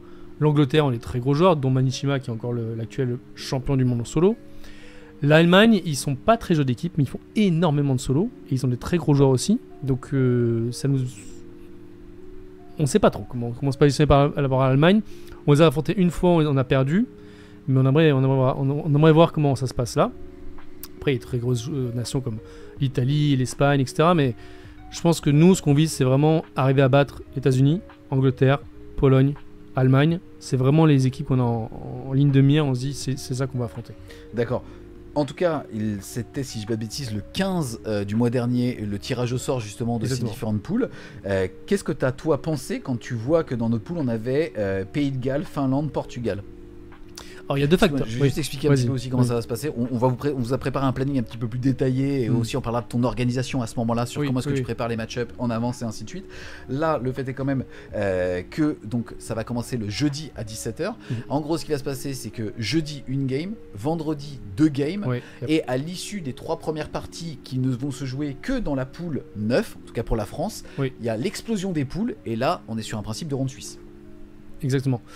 Et du coup, plus on aura mis un gros score, on a bien performé pour cette poule-là, plus on est amené à affronter une équipe qui a un score équivalent, etc. etc. Donc les gagnants affrontent les gagnants, etc. Jusqu'à ce qu'il y ait une égalité ou une défaite, et là c'est en mode ronde suisse. Il y a deux facteurs à ça pour la poule, mais on va y venir après sur les scénarios. Je pense que c'est des équipes qu'on a déjà affrontées, qu'on connaît, et on a un plan pour chacun de plus, étant donné qu'ils font partie de notre pod. On a quand même 3 semaines pour affronter, faire notre plan de jeu, etc. Excuse-moi, c'est intéressant ce que tu dis. Ça veut dire que là, en gros, vous savez déjà contre qui vous allez jouer sur les 3 premières games, Exactement. sur quel scénario. Exactement. Donc vous pouvez tout analyser en fait. On peut tout analyser et il faut le faire. Oui, parce que j'allais dire, et ça s'est beaucoup vu sur Age of Sigmar, les petits pays qui ont fait preuve de beaucoup de travail deviennent plus menaçants que des grosses nations. Exactement. Parce que justement, en fait, ils peuvent tout théorie-crafter. Exactement. Je pense qu'il y a du talent sur table dans Warhammer. Dans le Warhammer en équipe, la préparation en amont est quand même, je pense, ça fait quasiment 80% du travail. À notre niveau, 80% du travail se fait en amont, et après, c'est ne pas faire d'erreur pendant la partie. Donc oui, préparer le scénario, ses équipes, etc., c'est super important. Par exemple, la Finlande, ils ont un roster qui est quand même très similaire au nôtre. Il y a beaucoup de contres à nos listes, et en plus, on joue sur un scénario, on verra, qui est particulier. Donc, il faut d'autant plus se préparer pour pas se retrouver à faire une égale ou pire, et se retrouver pénalisé pour le reste du parcours. D'accord. On va sortir un petit peu de cet univers compétitif par nation. On va parler aussi de la représentativité des armées, où là, on aime tous, quand on a une armée de cœur, se dire est-ce qu'elle est beaucoup jouée à l'international, ou en tout cas le méta en équipe. Je rappelle ici qu'on est donc sur Warhammer 40 000, c'est du 8 contre 8, et qu'une armée ne peut être représentée qu'une seule fois, alliés compris. On a vu tout à l'heure que vous aviez fait le choix de jouer Death Guard et Chaos Knight, donc chevalier, Chaos Knight, ça veut dire qu'un autre joueur de votre roster ne pourrait pas jouer Chaos Knight en termes de main faction. Donc ça c'est assez intéressant, et on découvre maintenant la représentativité justement des différentes armées. Alors désolé, c'est pas super lisible. On a cité quand même le site dont vient la concaténation, on va dire, de toutes ces datas là. Qu'est-ce que tu peux nous dire là-dessus, si tu devais analyser, on va dire en 1 ou 2 minutes, tout ce qu'on voit ici, et après ton analyse, est-ce que tu as été rassuré dans les choix du roster? Alors, c'est très intéressant de regarder ça. Il y a 2 axes à regarder. C'est d'abord, on a un jeu en équipe avec les meilleures équipes mondiales, les meilleurs joueurs mondiaux normalement. Donc, c'est dire quels sont les choix qu'ils ont fait dans leur roster sur ces 40 équipes-là. On revoit les seeds. On sont de seed 1, seed 2, seed 3, seed 4. Donc, les seed 1, ce sont les personnes qui sont le plus amenées à avoir des joueurs costauds qui ont de l'expérience, etc. Excuse-moi, juste pour commenter un petit peu ce que tu dis pour les personnes qui nous écoutent et qui ne nous regardent pas. Déjà, ça veut dire que depuis tout à l'heure, je me balade avec mon mug de la Scape et que vous l'avez pas encore vu. Et pourtant, ça a au moins fait par une personne, 2 personnes d'ailleurs. Je suis plutôt satisfait des 18 €. Ah oui, quand même, de ce mug. Et celui de Laurent avec René Coty coûtait 24 balles. Ah ouais. Je me suis dit, ça vaut le coup. Il y a une OP. Il y a un truc. En tout cas, depuis tout à l'heure, on parle justement des différents seeds, c'est-à-dire en fait des favoris, en tout cas basés sur l'historique des scores et donc des résultats à l'international. On voit ici que la Suède, l'Espagne, la Pologne, l'Allemagne, la France, l'Angleterre, l'Australie et l'Autriche, et j'ai oublié Netherlands, sont donc favoris, ou en tout cas par leur historique, ce sont des pays qui sont mis en avant. Donc ça, c'est la 2e colonne. Ensuite, vous avez justement en fait le chapitre qui est joué quand ce sont des Space Marines ou le reste des factions. Derrière, autre colonne, vous avez donc les Thousand Sons et ainsi de suite. Quand vous avez une croix, c'est tout simplement que c'est l'armée est représentée. Donc excuse-moi, quand vous allez aller de gauche à droite, c'est que vous êtes sur des codex populaires, au moins populaires. On voit tout en bas d'ailleurs que absolument toutes les équipes du WTC ont un Space Marine. Yes, puisque, excuse-moi, 40 sur 40 pays. Voilà, donc 100%. Yes. Ensuite, on voit que en deuxième position, alors parce que déjà si on s'attaque maintenant sur le Space Marine, on voit et tu as commencé à nous en parler qu'il y a beaucoup de détachements Son of Sanguinis. C'est donc le détachement, le nouveau détachement, excuse-moi, enfin le détachement boosté par Game Workshop il y a quelques mois maintenant du chapitre Blood Angel. Exactement. Et on voit aussi derrière des Stormlance notamment pour la Bulgarie, et on voit que pour notre petit français Père Castor qui est avec nous sur le chat et qu'on embrasse, là on est sur le seul détachement Black Templar si je dis pas de bêtises. Non, il y en a deux autres, mais en fait ce qui est intéressant c'est qu'il y a une très grosse représentativité du BA, donc Blood Angel, et du DA. Mais quand on regarde les Sidins, donc les favoris, c'est beaucoup plus hétérogène. On a une très forte représentativité du DA, on a quelques BA, et on a aussi de la Stormlance, qui est les loups Space Wolf, et du Black Templar, côté Père Castor. Donc en fait, on se rend compte que les nations favorites ne vont pas forcément vers les choses les plus évidentes côté Space Marine, je trouve ça très intéressant. On espère que notre choix fera la différence. On en viendra après.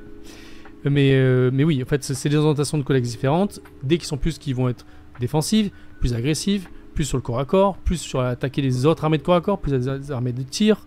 Donc il y a des orientations voulues dans ces collègues-là, et ce qui est intéressant, c'est analyser justement pourquoi ils ont fait ces choix-là. D'accord, je le rappelle, 100% des 40 pays ont décidé d'avoir un Space Marine. À la deuxième place des codex les plus populaires, c'est le Thousand Sun. Il a subi coup sur coup deux nerfs, un dans la dernière Data Slate et un dans le patch d'aujourd'hui, qui était plus une clarification. Et on voit qu'il est toujours présent, 32 pays sur les 40 vont l'avoir. Et je le rappelle, ça sera Silesia, notre bleu. C'est ça. Alors, ils ont subi des nerfs, mais quand on lit entre les lignes... C'est des faux nerfs, c'est des nerfs pour faire taire la plèbe, putain, ça reste très fort. Et en fait, ça reste très très fort parce qu'ils jouent sur des mécaniques qui sont en dehors des phases, et ça c'est toujours très très fort. Oui, toutes les nations ont un Thousand Sun, ça a une très belle matrice, ça gère énormément de choses, que ce soit en défense, en attaque, c'est très très fort. Voilà. Là par exemple, on voit que le seul pays, en tout cas, on va dire, qui pourrait être comparé à la France, qui n'en joue pas, c'est la Finlande. Il s'avère qu'ils sont aussi dans notre pool. Qu'est-ce que tu as pensé quand tu l'as vu par rapport à qu'est-ce qui joue à la place? Il faut que si tu veux, je peux regarder. Je prends.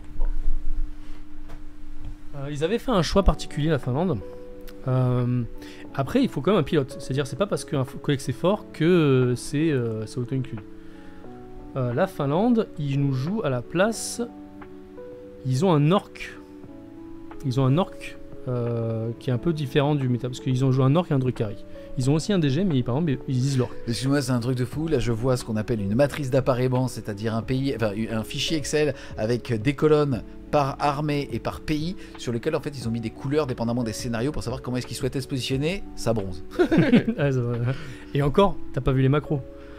Non, j'ai pas vu, je regarde sort champ, l'amour des macros. Donc, ok, en tout cas pour la Finlande, c'est intéressant. Ensuite, on voit que la troisième armée la plus représentée en ce moment, c'est la Sœur de Bataille. Exactement. Et c'est rigolo. Je rappelle, Sœur de Bataille, qui avait très mal commencé cette 10e édition, au fur et à mesure de la baisse des coups en points, était ultra remontée. Au moment où ils étaient très très haut, ils nous ont sorti un codex qui, quand on a vu les entrées, on se disait, mais c'est extraordinaire. Et derrière, on a vu les coups en points, et on a tous pensé que c'était plié. Or, pas du tout. Beaucoup de pays décident de les jouer dans des choses qui sont assez intéressantes. Je crois qu'il n'y a qu'un seul pénitent, si je dis pas de bêtises. Ouais, c'est ça. Il n'y a qu'un seul pénitent et qui sont les Allemands. Sinon, ils jouent Bringer of Flame, donc qui est basé sur. Merci Lance. L'assaut. Exactement. Toute l'armée en fait. Hyper mobile, c'est des Eldar Sista. Yes. Donc quand tu vois des véhicules qui peuvent bouger de 17 et te tirer en ligne de vue, c'est pas du tout la même chose. Complètement, ouais.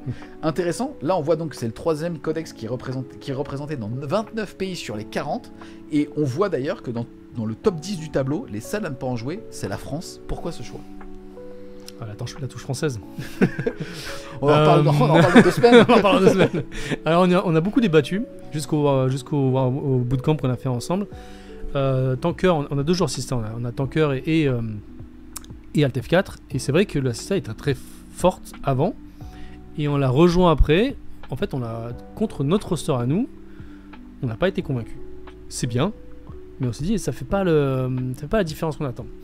Donc on s'est dit, en fait, si nous on arrive à contrer la Sista, pourquoi on en mettrait une? Donc on s'est dit, peut-être qu'il y a autre chose qui est mieux. On a fait un test à la Pyra, qui nous a beaucoup plus convaincus, qui nous aide mieux matriciellement, qui combotte mieux avec les autres codex, et c'est pour ça qu'on s'est dit tant pis pas la Sista. Peut-être qu'on a tort. Il y a aussi un facteur que si tout le monde joue à Sista et s'est joué contre, en fait ça a plus tant la même valeur qu'un autre codex. Ça a été remplacé par la Death Guard, qui finalement est une des armées les moins représentées que la France joue? plutôt le Chaos Space Marine pour nous. On était pas Dans le positionnement. dans le positionnement qu'on attendait. On a changé à Kaisisa par un Chaos Space Marine. Ça a pas il va pas chercher les mêmes codex, mais pour autant, dans notre roster, on a changé à Sista pour un Chaos Space Marine. Ok. Ensuite, on découvre que le Necron est présent aussi, représentant 26 sur les 40 nations. Mais on voit, excuse-moi, On voit Necron et GK, en fait, ce sont des codex qui, par leur versatilité, leur capacité à se déplacer sur table et à faire des choses, marchent très bien en parieur. c'est pour ça que d'ailleurs que je vois que vous le jouez en hypercrypt, comme Exactement. une grosse majorité des nations, sauf l'Australie qui, chaque année, enfin en tout cas jusqu'à il y a 2 ans, surprenait vraiment en prenant le méta à contre-pied. Là, ce sont quasi les seuls à jouer la canoptech courte versus l'hypercrypt. Alors, on peut comprendre, mais quand on joue à paria, avoir des capacités de redéploiement, des FEP à 3, ça a une force énorme, ça permet de jamais... Le codex ne s'écroule jamais quasiment, sauf cas rare, et il peut aller dans n'importe quelle situation. Que ce soit GK ou Necron, c'est très très utile en périque. D'accord. Ensuite, on tombe voilà, dans la deuxième partie du tableau où on est présent sur un petit peu moins d'une équipe sur 2, avec notamment les taux. Je me rappelle d'il y a 2 ans, vous n'aviez pas pris de taux et il s'avère que c'était plus critiquable, en tout cas qu'après l'événement, certes, un taux, je crois le polonais, avait vraiment tout cassé. Et là, justement, donc le fait de ne pas l'avoir joué, pourquoi ce choix? Même réflexion que l'assistant en général, en réalité, en fait, on peut le mettre, on sait la matrice que ça a. On a la même réflexion entre le taux et le tyrannide. Et en fait, il faut un pilote.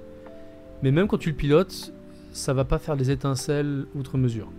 Et on a de quoi le gérer. Donc en fait, quand on a de quoi le gérer, on se dit, bah, en fait, si nous, on a de quoi gérer les adversaires aussi, et on n'a pas trouvé le truc qui se disait, est-ce que ça fait vraiment la différence? Après, c'est comme quand on construit un roster. Il y a des affinités de personnes sur les codex. Il y a des codex qui sont évidents, et il y en a d'autres, on se dit, qu'est-ce qu'on peut jouer? Et des fois, avoir un pilote, plutôt que prendre un codex qui paraît évident, c'est souvent mieux. Donc le choix du taux a été fait comme ça. Ok. Ensuite, on voit que on a... alors, c'est que c'est quelques Eldari, mais c'est principalement de l'Inari. Vous avez décidé d'en avoir un. Bah, c'est surtout que Game Workshop qui a décidé que maintenant il fallait jouer Inari vu le coup d'emploi. Non, dans notre méta actuelle, en fait, Ivren, qui est un phare du Inari, apporte beaucoup d'anti-infanterie qui est très utile. Et les Scourge et Wire sont évidemment très utiles en se méta véhiculé. Si c'est bien piloté, ça fait vraiment des choses très très bien. Ça peut vraiment push, c'est très fort. Par contre, si c'est mal piloté ou mal appareillé, ça peut vraiment s'écrouler. Donc, oui, je pense que ça fait partie des codex qui bien drivés par Quintel vont apporter quelque chose, mais il faut arriver à le placer. Ok, ensuite on a le Tyrannide qui est présent 18 sur 40 rosters. Oui. La France a fait choix de ne pas avoir de Tyrannide.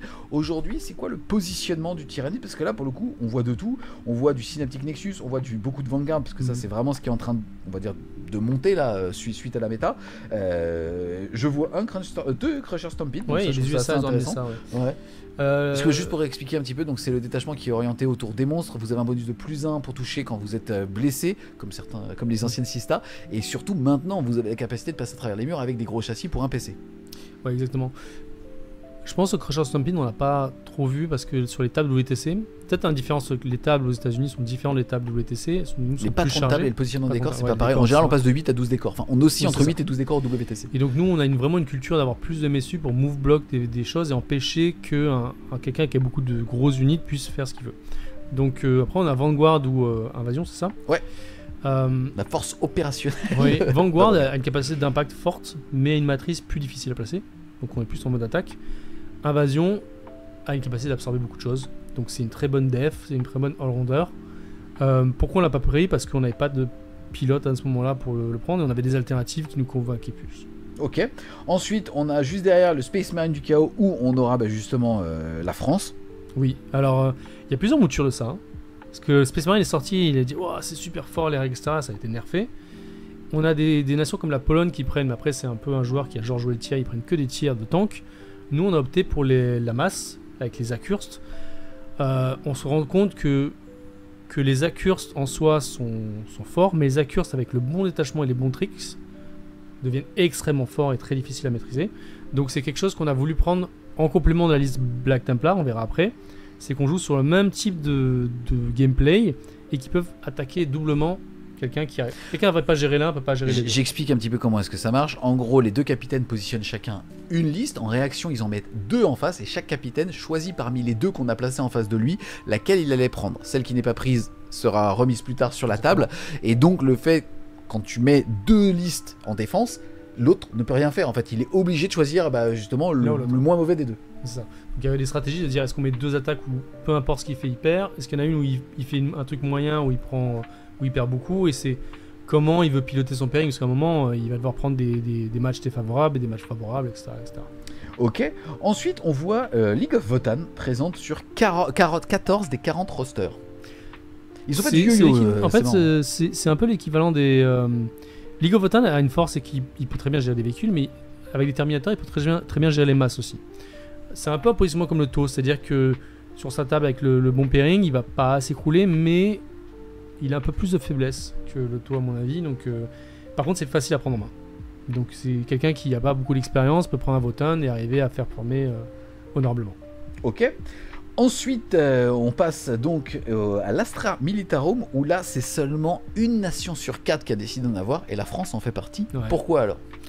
On a des grosses paires de bollocks. C'est vrai.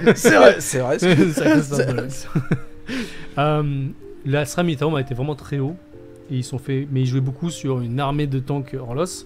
Donc tir sans ligne de vue qui globalement touchait à 2, et depuis la dernière data slate, la dernière patch d'équilibrage, touche pas à mieux de 4. Ouais. Donc c'est un changement de gameplay, on retire un peu d'artillerie. Donc ceux qui aiment jouer beaucoup de tirs à artillerie ont dû changer et prendre plus de contrôle de board, plus de corps à corps, et du coup c'est pas les mêmes typologies de personnes qui vont prendre ce codex là. Je pense que c'est un pari, mais c'est que les personnes qui aiment vraiment jouer cette armée qui vont l'utiliser. D'accord, ça se traduit par quoi alors finalement? Tu vas le placer comment? Est-ce qu'il est chiant parce qu'il nécessite une certaine table par rapport au justement au décor? En fait, le méta, ça marche par vague. C'est qu'il y a quelque chose qui est fort, on va trouver un contre, puis on trouve un contre à ce contre-là, puis on oublie l'ancien qui redevient un contre à ce contre-là. L'Astra Militarum est toujours très fort, il a des bull green qui sont vraiment très forts au middle board, il a des tanks qui sont très costauds, qui tirent très bien, et puis même en fait l'artillerie, même si elle n'est pas exceptionnelle, en mettre 2 ou 3, en fait ça fait réfléchir. Ça élimine des choses que t'as pas envie en fait. C'est dire ah bah ma backline en fait je la perds. Ah bah faut que je mette des ressources en backline. C'est flexible. C'est-à-dire que selon les rosters ça peut être en attaque, ça peut être en défense. Il y a des rosters où il a une très bonne matrice, mais un roster où il doit être plus conservateur. Je pense que ça peut très bien tenir une égale sur beaucoup de choses. Ok, bah écoute, on en parle dans une semaine. Ensuite, du Drukhari, il y en a très peu et on va pas en parler parce que la plupart du temps ils ont été absorbés via l'Inari qui elle était présente sur 18 rosters sur 40. Là, on va vraiment plus bas, on va passer aux World Eaters qui sont présents dans quelques nations, notamment des grosses nations comme l'Australie. L'Australie, les États-Unis, oui. World Eater a toujours le même gameplay, toujours le même positionnement. C'est vraiment se dire j'ai une masse critique qui va te foncer dessus, ou tu peux le gérer, tu peux pas le gérer. Donc peu importe le méta, si le World Eater est équilibré en points, bah il y a une collecte s'il ne peut pas le gérer. Ok, là on va kiffer, parce que je vois beaucoup de personnes au niveau du chat qui disaient ouais moi là pas la machin, notamment qui disaient ouais il y a pas la Death Guard est pas encore présente, je me crasse. Et bah non mon pote, parce que tu peux regarder la Death Guard, certes elle est présente que sur 10 des 40 pays, mais la France la joue alliée au Chaos Knight. Est-ce que tu peux nous dire pourquoi? On était contre longtemps. Est-ce que les arguments c'était c'est trop fort? On s'est dit ouais, pourquoi c'est trop fort? Et en fait on l'a testé, et dans certaines situations, quand c'est bien amené, bien maîtrisé avec ce combo et certaines auras de la Death Guard qui souvent sont pas, on n'utilise pas la bonne aura, c'est l'aura de moins armure qu'il faut utiliser. Et ben en fait tu cumules des profils qui sont très durs à tuer, qui ont des lance-flammes, qui ont un énorme impact avec les grenades, avec les meltas, etc. Et ça fonctionne très bien dans beaucoup de situations. Après il faut être très très millimétré, il faut pas faire d'erreur, les ressources sont rares, donc il faut vraiment savoir ce que tu fais, il faut connaître la table, il faut connaître à quel moment tu es T1, T2, T3, mais quand ça été maîtrisé, ça marche très bien maintenant dans le méta. Donc on a fait ce pari là par rapport à un taux, ou un Sista, ou un votant. D'accord. On va pas se refaire les dernières factions. Les dernières factions présentes, on a l'Adeptus Mechanicus, les Custodes, les démons, les Imperial Knights et le culte Genestealer qui est en toute dernière position. Globalement, petite question pour toi, c'est plutôt, déjà, on voit que l'Orc est en égalité avec la Death Guard. Est-ce que le nerf qu'a subi la Green Tide, donc en fait le détachement basé sur l'infanterie en masse, les a définitivement séchés? Est-ce qu'au contraire c'est un effet de mode qui fait putain, ils sont trop fait taper sur les doigts, on les évacue des 8 et on risque d'être surpris justement par les pays qui les jouent? Comment est-ce que tu interprètes ça? Je pense que c'est souvent ça. Mais pour le coup, après, ils ont quand même pris vraiment des nerfs consécutifs assez forts sur la surge, sur la charge, sur l'invue, et c'est là où t'étais un... En fait, le truc c'est qu'on commençait déjà à s'adapter au Meta Green Tide, à adapter les listes et commencer à faire des égales et gagner. Et quand on commence à trouver des solutions, ils sont nerfés et du coup là, en fait, c'est plus un problème. Je pense qu'il y a des placements aussi à avoir. Je pense qu'il y a la nation... Je crois que les États-Unis jouent encore une Green Tide, c'est intéressant. Ou je sais plus quelle nation joue à Green Tide. Il y a d'autres alternatives, on a pensé à la Green Tide aussi, mais il y a un facteur un peu chance sur l'orc où selon si tu commences premier ou second, ton impact sur table est pas pareil. Donc on voulait éviter cette situation-là et prendre quelque chose de beaucoup plus stable. Ok. Par rapport au chaos, est-ce que c'est parce qu'ils sont pris en allié, j'imagine? Le démon? Ouais. Je pense qu'on était plus convaincus par les alternatives. Pas parce qu'ils soient pris en allié, c'est qu'on a regardé aussi, hein, mais de la même manière, c'est qu'il y a des match-ups c'est très fort et d'autres match-ups où ça peut s'écrouler. En fait, on voulait éviter d'avoir des listes où ça peut être très fort mais ça peut vraiment s'écrouler. On veut une liste qui soit forte, mais si ça se passe mal, qui puisse assurer le minimum. Ok. Ensuite, il y a l'Adeptus Mechanicus, pareil, qui a fait du yo-yo. Ils ont un codex qui était désastreux en termes d'écriture. Ouais. Et derrière, la Data Slate les a vraiment boostés. En tout cas, on peut toujours jouer de la masse et de la mobilité. Et ce qui, Punch enfin, a quand même pris tarif en points. Ouais, en fait, on s'est dit, il y a une page entière à Data Slate. Après, ils ont mis les points. Enfin, voilà. En fait, c'est assez agréable à jouer. Il y a beaucoup de mécaniques, mais quand tu dois faire de l'impact, on se dit, en fait, ça fait pas si mal et puis il manque quelques ressources.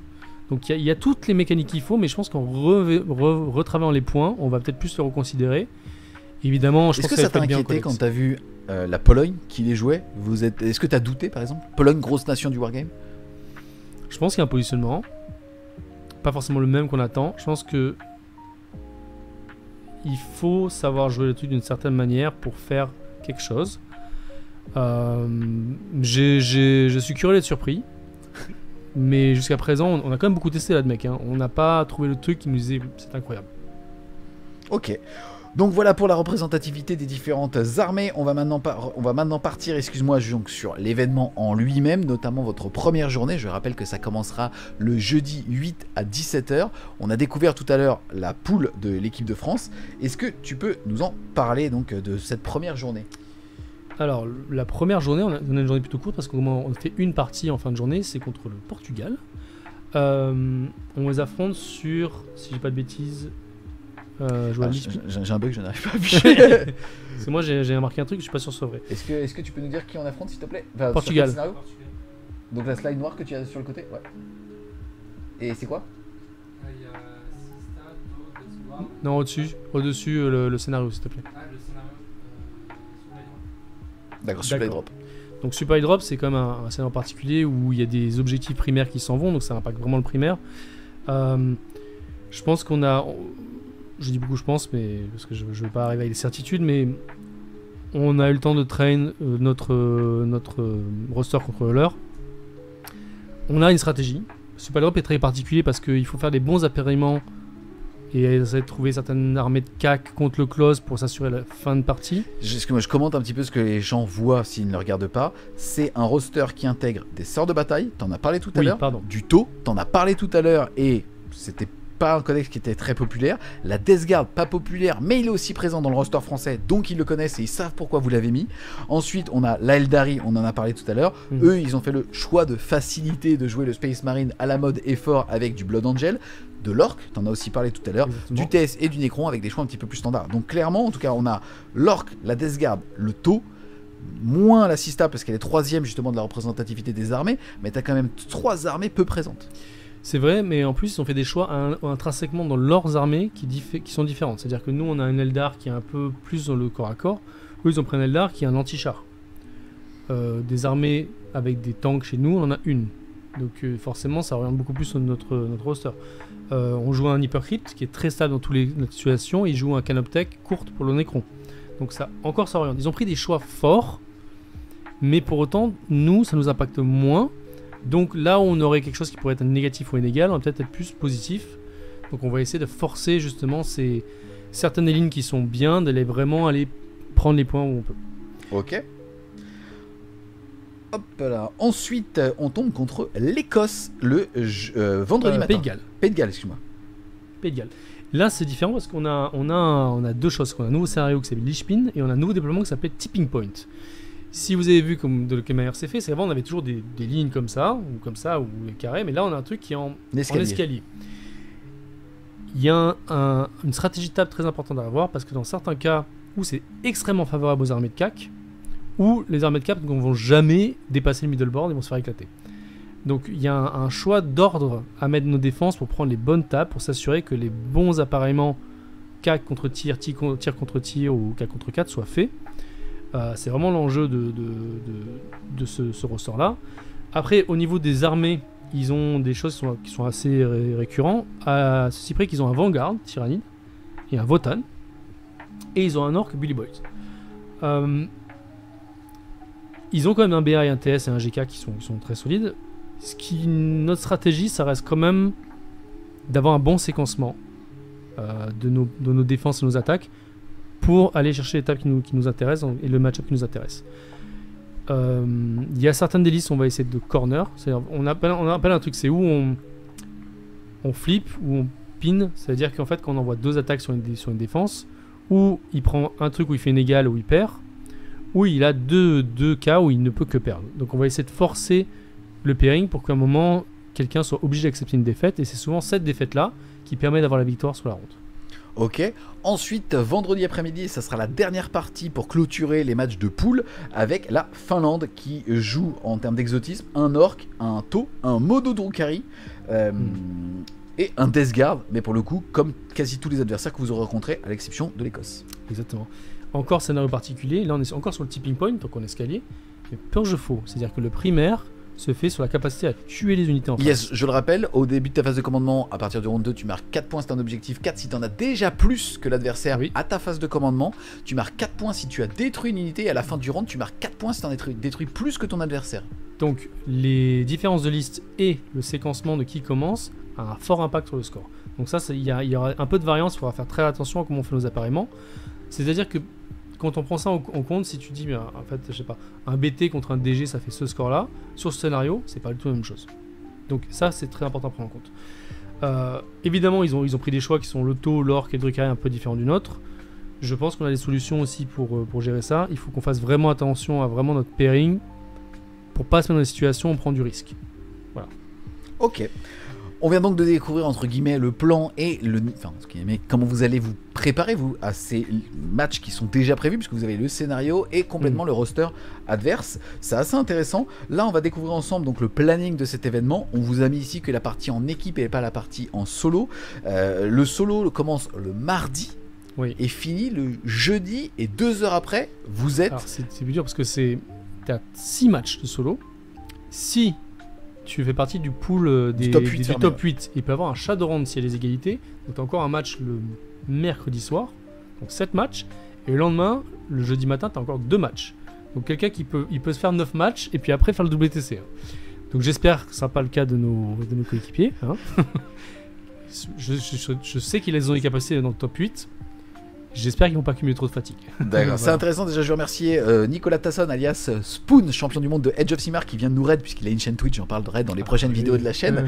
Et c'est rigolo, puisque cette année, la France sur AOS avait fait choix de ne pas faire les solos, justement pour se préserver de la fatigue. Oui.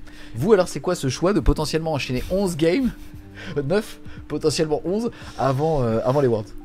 Il y a deux choses. C'est que moi, j'ai demandé il y a 2 mois, quand j'ai sélectionné l'équipe, d'être en forme physique. C'est-à-dire que pour moi, c'est un marathon physique aussi. Et pour avoir fait les solos les 2 années précédentes, même si c'est physiquement dur, en fait, quand on aborde le WTC, on sait exactement ce qui se passe.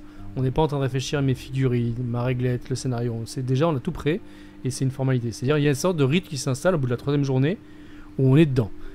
on est tellement dedans qu'en fait, après le War Master WTC, le lundi, on se dit bon, on y va, on continue. Donc, oui, on cumule la fatigue, mais si on dort assez, on se nourrit bien et on s'hydrate, c'est ok. Donc, je préfère avoir 6 games de plus pour les joueurs, voire plus, que me dire ils peuvent être potentiellement fatigués. Le risque, c'est de montrer quelque chose de notre méta aux adversaires, mais c'est mineur par rapport à l'expérience. Ils partent avec les mêmes listes. C'est aussi du nouveau de l'entraînement. Oui, c'est les mêmes listes. Oui.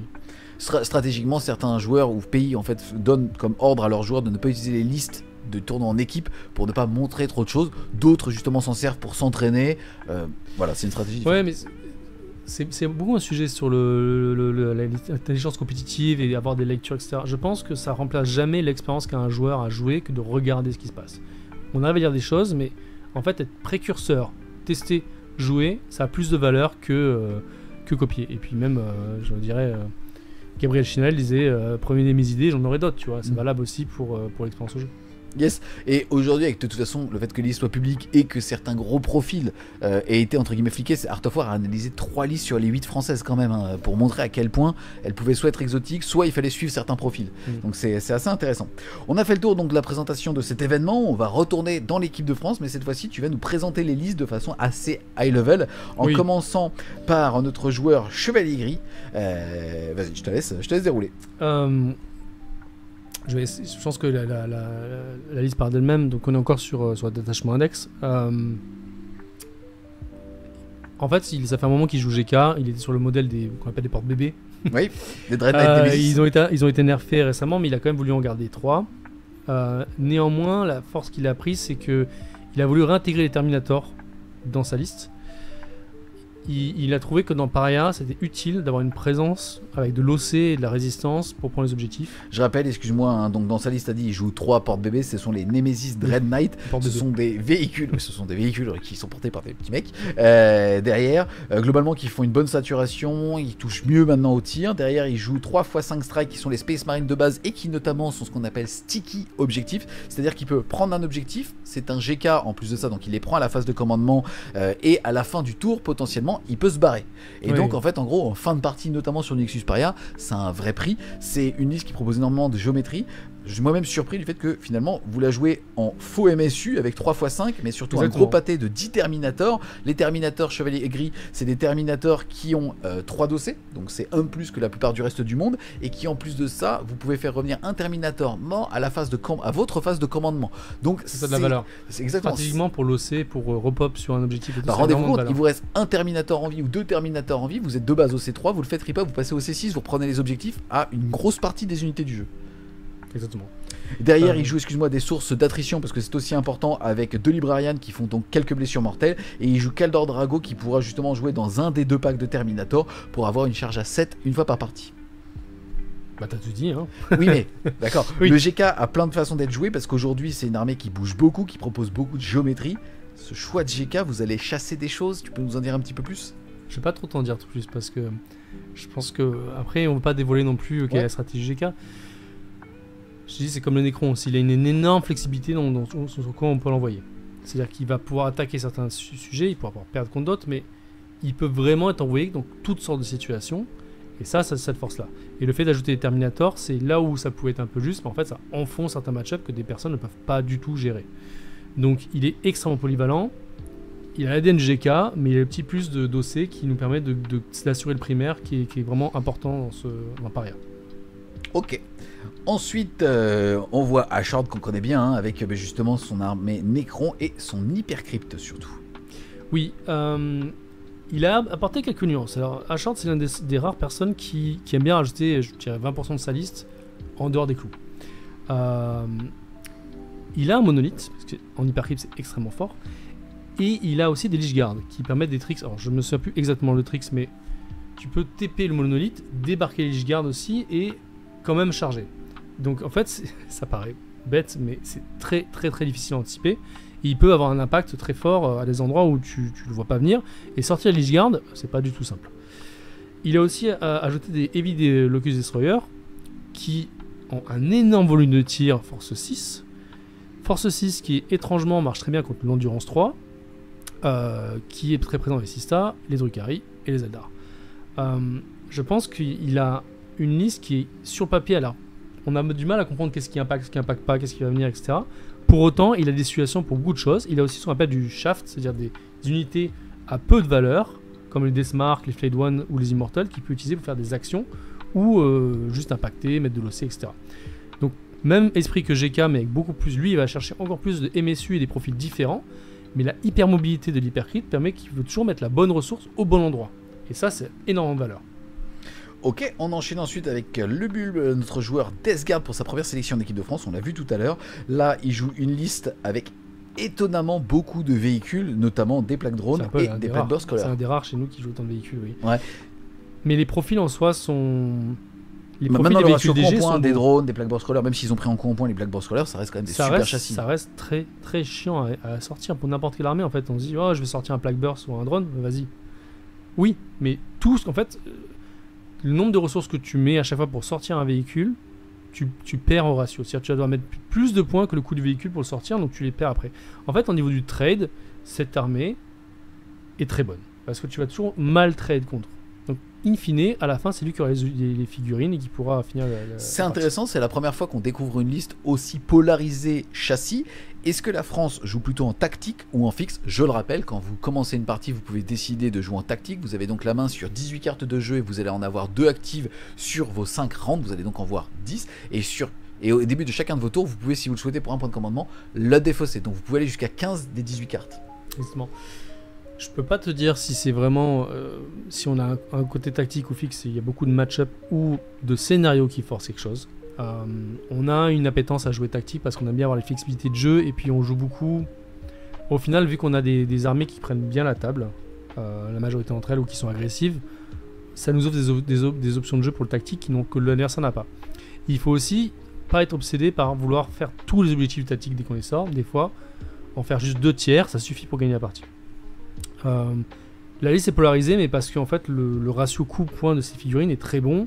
La mécanique qui va avec les auras est très bonne. Et en fait, se dire, bah, si t'arrives pas bien à trade pour un tank, si j'en mets 10, bah, en fait, c'est pas possible. Ok, on enchaîne ensuite avec la liste chapitre Black Templar, donc de Père Castor. Bon, bah, je sais pas quoi dire. Il aimait bien les votes Crusader. Et il fait le malin. Et ouais, j'ai mis 100 personnes. Et oui, j'ai 200 PV sur tablette. Donc là, on joue donc Père Castor, bon, qui est connu pour sa micro, mais aussi bah, justement ce qu'il va chercher dans les listes. Là, il joue 5 packs de 20 Crusader. On connaît cette unité, à quel point elle est chiante à sortir. On voit que c'est marrant, il joue bien évidemment Grimaldus pour tous les bonus qui va donner la latitude de jeu qui permet d'ouvrir. Il joue aussi Elbrecht qui est une machine à peindre et qui va aussi booster Impact. Il joue le lieutenant agent solitaire et il joue derrière le Castellan et un chaplain avec 2x5 scouts pour move block, TP et tout. Les scouts sont importants parce qu'ils s'infiltrent. Ça permet d'éviter les alphas ou de permettre à bloquer certaines choses. Donc ils ont une énorme valeur stratégique puisqu'ils scoutent et infiltrent. Cette unité ne devrait pas exister, scout infiltré. Oui, en fait, on a beaucoup débattu avec Père Castor à la fin sur quelle liste il voulait parce qu'il était. Est-ce que je joue des BA hyper sur stéroïdes avec des jump packs? Est-ce que je rajoute des Land Raiders qui sont des bons counters? Est-ce que je reprends ma liste BT avec qui a les Land Raiders ou il avait un Land Raider et je sais plus quel véhicule. Il s'est dit à un moment, il a fait ah mais tiens, mais en fait si je mettais que des Primaris Crusader. Oui. Et en fait, on a décidé de polariser la matrice pour ça. Parce que quelqu'un qui n'arrive pas à gérer quelques packs, il ne peut absolument pas gérer autant. Et en fait, là où ça devient difficile à affronter, ça devient impossible à affronter. La force aussi, c'est évidemment la possibilité de faire des surges, c'est-à-dire de pouvoir faire des mouvements qui sont hors phase, la possibilité d'empêcher la personne de désengager, parce qu'en fait, tu dis, bah, je vais engager une ressource, je fais quelque chose. Oui, mais si tu fais ça, tu as 100 personnes qui te chargent dessus, et tu peux pas désengager. En fait, littéralement. C'est vraiment, tu es obligé de prendre des risques contre Père Castor. Et en fait, souvent, c'est puni et c'est pas à ta faveur. Donc, c'est une liste qui est pas forcément tricky, mais une fois que tu as compris la mécanique macro, tu te dis, mais en fait, ou tu l'as affronté plusieurs fois et tu dis, bah, je sais comment le jouer, tu l'as pas assez affronté, tu dis, bah, je sais pas faire. Ça, en plus de ça, couplé au fait que c'est Père Castor, il est aussi reconnu à l'international, donc il peut faire peur. Donc, je comprends que la liste a été regardée. Ce qui est rigolo, c'est que c'est des archétypes de liste qui avaient été tentés, on va dire, à la sortie du Codex SM dans le détachement Vanguard. Oui. Pourquoi ce choix de l'avoir joué en BT? Je vais pas te mentir. Je ne sais plus. D'accord. Okay. Non, mais on lui demandera. Non, mais ça, super de toute intéressant, façon, ça sera sans doute stream. La réalité, c'est que c'était. Tu peux demander à BT. Hein. C'est souvent des stratagèmes ou des reliques. C'est toujours pareil. Si on veut débloquer un ou deux stratagèmes qui sont importants. On n'en a pas parlé tout à l'heure, l'apparition aussi donc des Terminator GK qui sont lignes. Est-ce que vous jouez avec les anciens Gambit, c'est-à-dire les missions secrètes? Je le rappelle, à partir du 3e round du champ de bataille de la partie, vous pouvez décider d'arrêter de marquer des primaires, mais sur une action d'éclat, justement marquer des points. Et notamment, il y en a un assez connu et assez lisible, c'est celui d'avoir des lignes dans sa zone de déploiement et pas l'adversaire, et ainsi de suite. Là, il joue quasiment que des lignes, le mec. Alors, on a toujours cette option-là, c'est vrai. Néanmoins, vous avez remarqué aussi que ces armées ont une telle prise de map que leur primaire est souvent très fort d'emblée. Ils n'ont pas besoin d'aller faire des choses trop risquées pour récupérer des points après. Ça peut être plus valable pour le GK, mais dans une armée comme Percassor, il va très vite avoir le middleboard très longtemps. Donc non, il suffit d'une grosse charge, il peut être chez l'adversaire T2 voire T1 si c'est le joueur 2. Hein, c'est un peu... Si l'adversaire fait des erreurs, oui, exactement. Donc on a toujours ça en tête, mais dans ces armées qui ont une très grosse présence midboard très tôt, on n'a souvent pas besoin de prendre le risque de faire ça. Ok, on enchaîne ensuite avec Petit Nico qui joue donc Astra Militarum, avec, on voit ici, une armée peu représentée, comme tu nous l'as dit tout à l'heure. Je pense qu'on peut se résumer à 18 Bull Green, 2 Dorn, qui sont à peu près ce qui va se passer. Yes. Les Bull Green ont encore un profil qui est excellent. Finalement, alors oui, Bull Green ratio coup en point tanking extraordinaire. Rogaldorn, pareil maintenant que le tank a été buffé avec la data skeleton coup en point. Finalement, au niveau de l'artillerie, il en joue que 2. Il joue un tank et une unité au sol d'artillerie avec leur shaker. Intéressant. Alors, on a fait beaucoup de tests sans, très longtemps. Sans Orlos, on s'est dit ouais, c'est pas super, etc. Mais en fait, après, on a réfléchi à quel est son rôle dans le roster. Qu'est-ce qu'on veut qu'il fasse? Qu'est-ce qu'il a besoin d'aller chercher? Et on s'est dit en fait, ajouter ces 2 pièces d'artillerie permettait de transformer une match-up qui pouvait être perdue en je vais pas perdre, je vais prendre 8 ou 10. Et c'est souvent ce qui fait la différence dans une ronde. Il a dû faire des cuts sur certaines unités, mais c'est une liste qui paraît un peu White Dwarf en fait. Mais pour autant, elle adresse énormément de situations, et c'est ce qu'on a besoin. Ok. Ensuite, on voit Linari, donc un mélange entre Eldar, ou en tout cas il a été prendre chez les Eldar les et Scorpions, il a été prendre chez les Eldar les Scorpions, les Sweeping Hawk, et derrière les araignées spectrales, et derrière il est parti, comme tu nous l'as dit tout à l'heure, chercher les Scourges, les 3x5 fléaux, pour avoir à l'intérieur 4 armes spé, donc là des canons Airwire, de ce que tu disais tout à l'heure, ou des lances c'est 3 Airwire, une Dark Lance dans chaque pack. D'accord. On est un peu sioux que ça. Je peux la décrire. En fait, c'est cette liste est... Est-ce que moi je précise que tu es un joueur Eldar avant tout? Oui, même Inari. Je commençais avec le Soul Burst, comme tous les... non, je suis un joueur Eldar, mais... En fait, c'est une liste qui a l'air... Elle est très MSU, elle est très fragile. Pour autant, elle offre des options de partie assez énormes. En fait, on a les Scorpions qui s'infiltrent.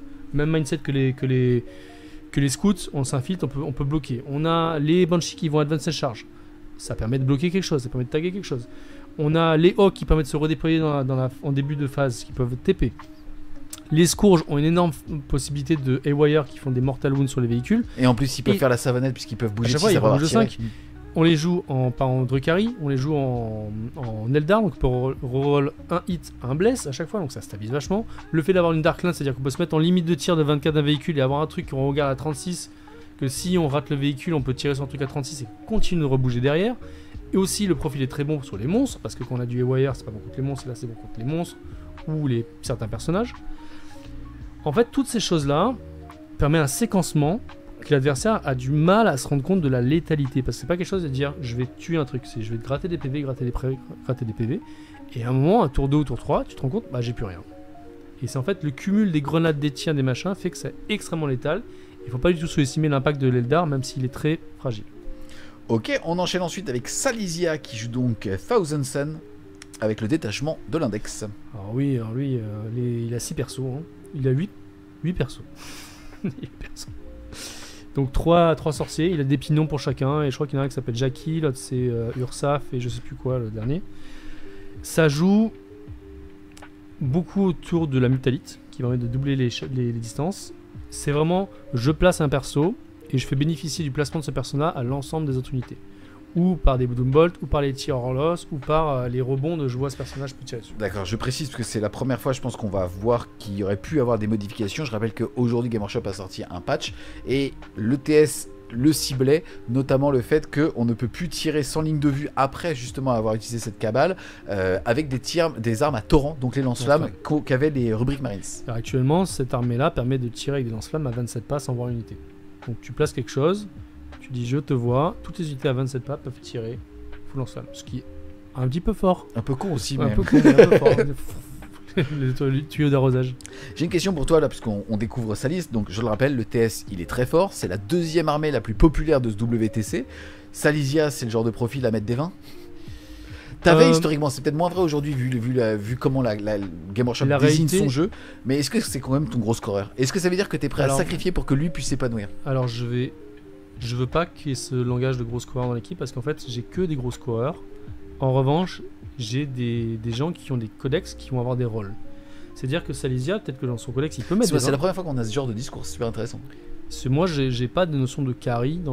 Tout le monde est un carry. Permettre à un joueur en face de mettre que 10, c'est un carry.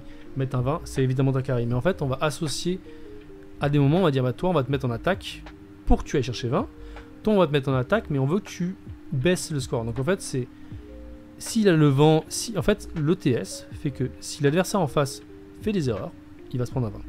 Si l'adversaire en face joue intelligemment, connaît le TS, sait comment ça se passe, il ne pourra pas mettre un 20. À un moment, il ne peut pas s'exposer, il ne peut pas prendre des risques. Il joue vraiment en réactif des erreurs de l'adversaire. Ok.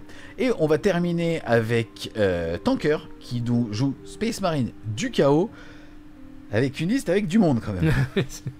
On revoit les Accursed. On disait les Accursed c'est mort, etc. Mais en fait, les Accursed... Donc on voit 3 packs d'Accursed avec 3 d'arts communes, plus 5 légionnaires, plus des Predators. Predator qui est revenu il y a quelques mois maintenant, justement dans le méta, parce qu'en fait c'est un tank qui sature beaucoup, qui coûte pas cher du tout, il a 125 points je crois. C'est un très bon profil pour le coup. Le fait d'en avoir 2, ça fait quand même respecter un petit peu. Tu dis bah prends une ligne de vue et on te verra après. Le fait est les gens en Renegade Rider, en fait à plusieurs détachements, mais en Renegade Rider, alors, je sais pas comment est le nom en français, mais les Raiders. Bon, ça apporte un set de stratagèmes.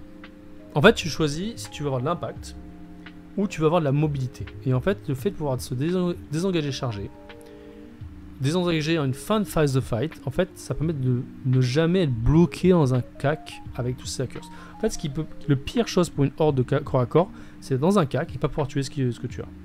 Grâce à ça, il est mobile et il va pouvoir jouer sur une surge, désadresser de charge, désengager, c'est insupportable. C'est illisible quand tu joues ça et tu vois jamais ça venir. Sur table et de macro, c'est vrai que c'est illisible. Jamais sur table est illisible sauf que tu l'as pas traîne beaucoup. Et en réalité, peu d'équipes pourront traîner beaucoup là-dessus parce qu'il faut un joueur qui sait jouer ça. D'accord. On a fait le tour du roster français. Je vais commencer donc à prendre les questions du chat, donc n'hésitez pas si vous en avez, que ce soit le positionnement de certaines armées, le positionnement aussi de l'équipe, de certains choix qui ont été faits. Je commence par Grom5 qui fait bonsoir, question que j'ai peut-être loupée, quelle est la cible de ce roster pour cette équipe? Première place, top 3, top 5, on vise bien évidemment toujours la première place, mais avec les pairings, les gumbles, il faut parfois prendre des gros risques, du coup ça dépend des objectifs à mon avis, c'est-à-dire t'es prêt à quoi? En fait, c'est plutôt ça, en fait. Est-ce que vous allez chercher la stabilité? Est-ce que finalement, si on prend l'année dernière, je crois qu'on est top 5 et on va à la 10 ou 11e place parce que justement on perd la dernière game, c'est assez ingrat justement le fait d'avoir une ronde suisse et pas un top 4 ou un top 3 fermé. Égalité, non je sais mieux, le fait est quand même que on redescend. Là, ça s'est vu aussi sur AOS. La dernière ronde, il y a eu des paris qui ont été pris, ils n'ont pas payé et donc on n'a pas cherché la stabilité d'un podium, malheureusement on s'est effondré. Tu vois ce que je veux dire? Je pense que le mot d'ordre de cette année, c'est vraiment... On veut affronter les grosses équipes, ce qu'on cite comme grosses équipes. On veut se challenger, on veut aller là-dessus. Donc la stratégie, ça va être vraiment... Il va falloir prendre des risques.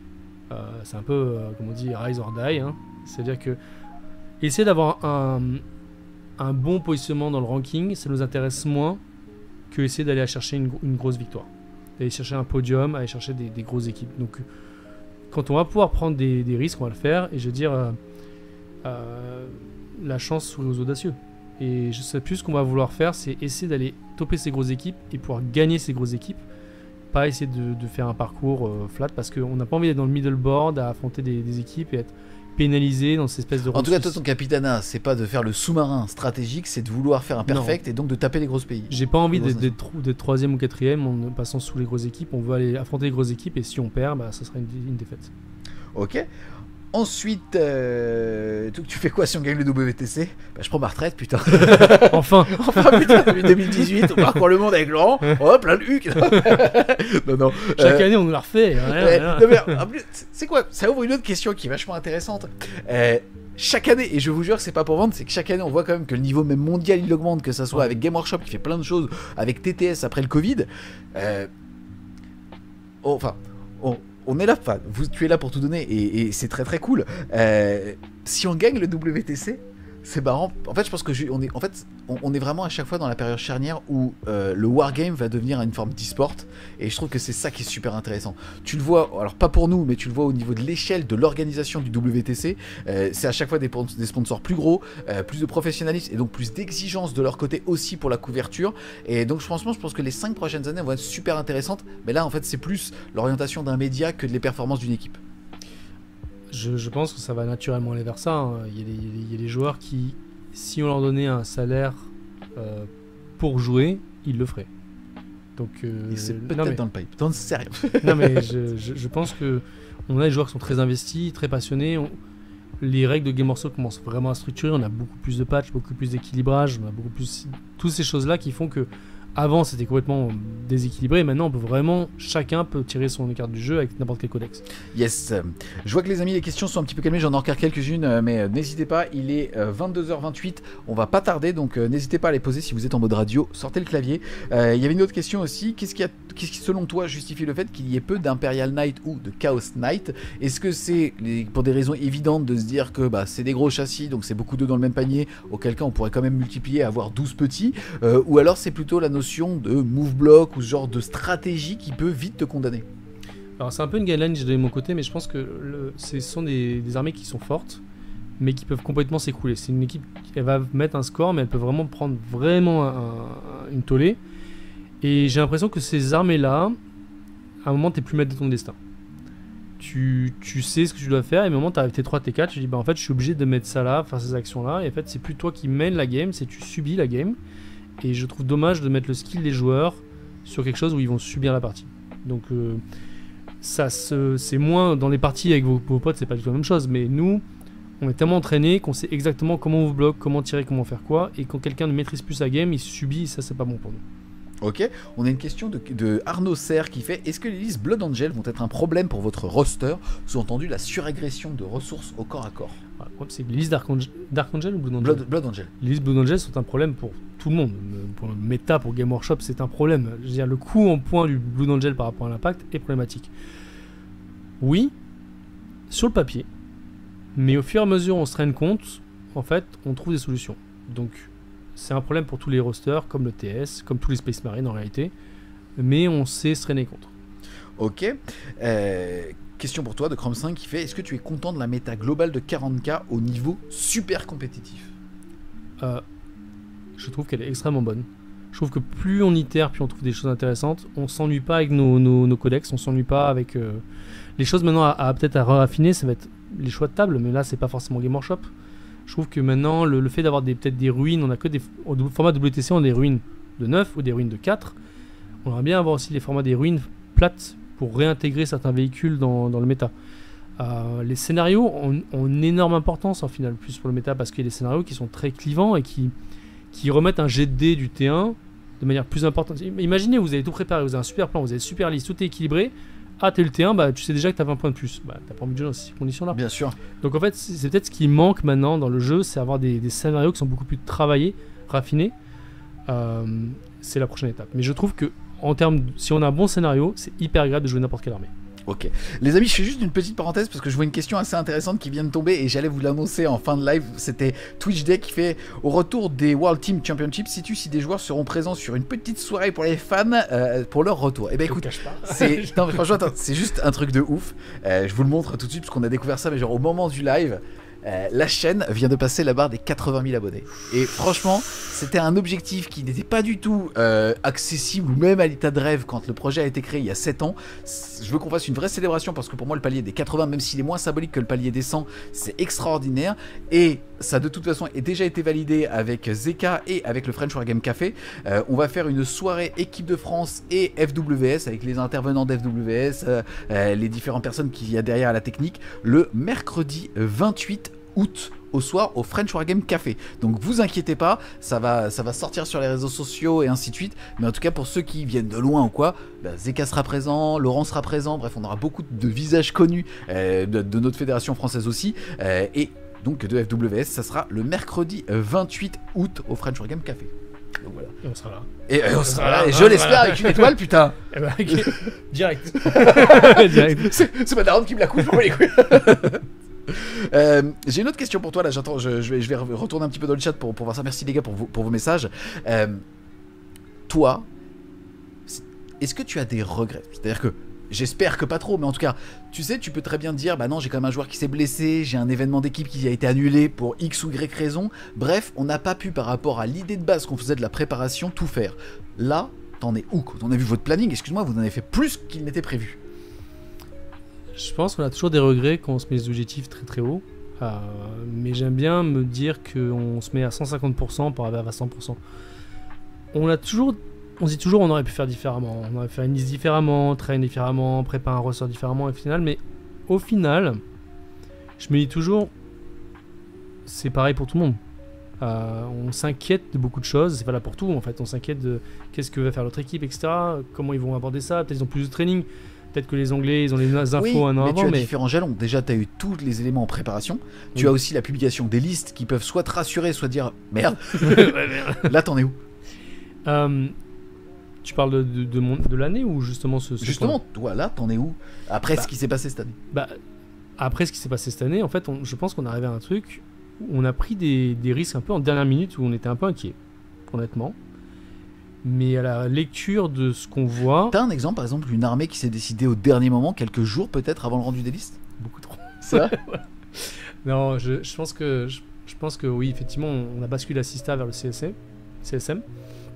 Et on a basculé du BA véhiculé vers... Donc du Blood Angel véhiculé, ouais. Au Blood Angel véhiculé vers du BT... Avec le Predator Back qui est pété en ce moment. Il n'y a plus de véhicules, il n'y a plus rien, il n'y a que des pitons. Je pense que c'est un risque à prendre. Peut-être qu'on a eu tort, peut-être que... Mais je pense qu'on a voulu... Les deux faisaient cohérence à un moment donné. Se dire, on va aller vers deux joueurs qui me disent... J'aurais posé la question en fait. C'est quoi ton niveau de confiance? Tu préfères jouer ça, qui est connu, carré et tout, ou tu préfères jouer ça, qui est pas connu, peut-être plus de risques? Ils m'ont dit, je préfère jouer ça. Pour moi, ça vaut double. C'est-à-dire que si un joueur qui a cette expérience, ce niveau de training, qui a testé aussi en tournoi, il me dit, moi je pense que ça marche, on parle tous, on valide, on dit en fait ça va marcher. Donc on peut toujours avoir des regrets sur elles ont pu mieux train ça, mieux tester ça, mais je trouve que ça se goupille assez bien parce que j'ai des joueurs qui sont très investis, qui ont le même objectif, qui vont ils savent que c'est un événement par an, que c'est 7 games et que en fait c'est 7 games et après on attend un an, donc il faut vraiment donner tout à ce moment-là. Yes, alors on a une question rigolote de Chef d'ailleurs qu'on embrasse parce qu'on l'a vu tout à l'heure sur la slide, c'est le coach, c'est un des 4 coachs de cette équipe de France, excuse-moi. Vous avez 2 coachs stratégiques, Chef et Aedarian pour justement notamment la génération des t-shirts et aussi la préparation sur balle, c'est coach de vie. Il dit capitaine, c'est une bonne ou une mauvaise situation? Moi je vais plutôt te dire autre chose, c'est-à-dire qu'on avait eu il y a 3 ans Laurent qui était capitaine non-joueur, l'année dernière on a eu Père Castor qui était capitaine joueur. Toi tu as fait le choix, alors que tu aurais pu entre guillemets être sélectionnable en Aeldari ou autre, d'être capitaine non joueur, donc capitaine stratégique entre guillemets, et ça tu l'as dit direct dès ton capitaine. Oui. Alors est-ce que c'est une bonne situation capitaine chef? Ça va dépendre de comment tu m'aides dans les prochaines semaines. Non mais maintenant que tu es à une semaine de l'événement, est-ce que tu dis putain j'aurais de toute façon pas pu m'entraîner en tant que joueur et faire autant de pilotage? En fait ça dépend de ce que tu as à côté dans ta vie personnelle. Réellement moi je sais que je pouvais pas mettre le même niveau d'investissement que les autres joueurs que j'ai pris par rapport à ça.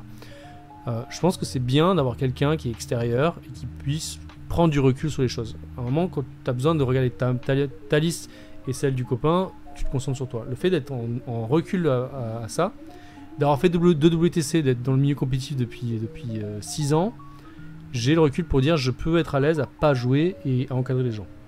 Et je pense que j'ai pu faire plus que si je l'étais joueur. À un moment, on est limité par le temps par notre temps en fait. Et moi, je suis content d'avoir fait cette décision. Ouais. Ok, on a une autre question de Grom5 qui fait: avec les ligues, est-ce que vous êtes satisfait de la sélection possible des joueurs, de l'esprit de corps de l'équipe et des trainings associés? Vous avez fait un gros taf pour casser les barrières. On va avoir ça avec AOS bientôt et je m'en demande ça. Moi, je vais compléter sa question parce que finalement, tu l'avais dit, ton niveau de confiance et ainsi de suite. Qu'est-ce que tu penses? Désolé, c'est une question un peu bizarre et ça, personne n'a envie de critiquer ce qui s'est passé dans les autres années, ainsi de suite. Qu'est-ce que tu apportes de nouveau à cette équipe et qu'est-ce qui fait, tu penses en tout cas, qu'on va faire une meilleure perf que l'année dernière? Je pense ça peut être d'avoir pris 4 no-name, j'en sais rien, enfin, tu vois ce que je veux dire, d'une autre équipe qui performe, ont roulé sur la Ligue 1 et ainsi de suite. Je pense qu'on manquait d'occasions de jouer ensemble les années précédentes. En fait, la Ligue donne un tempo pour l'année et finalement on est des adversaires à peu près de décembre jusqu'à avril-mai. Donc ça fait qu'on se regroupe, on est entraîné à jouer, mais se regrouper et créer des occasions de jouer ensemble, on a peu.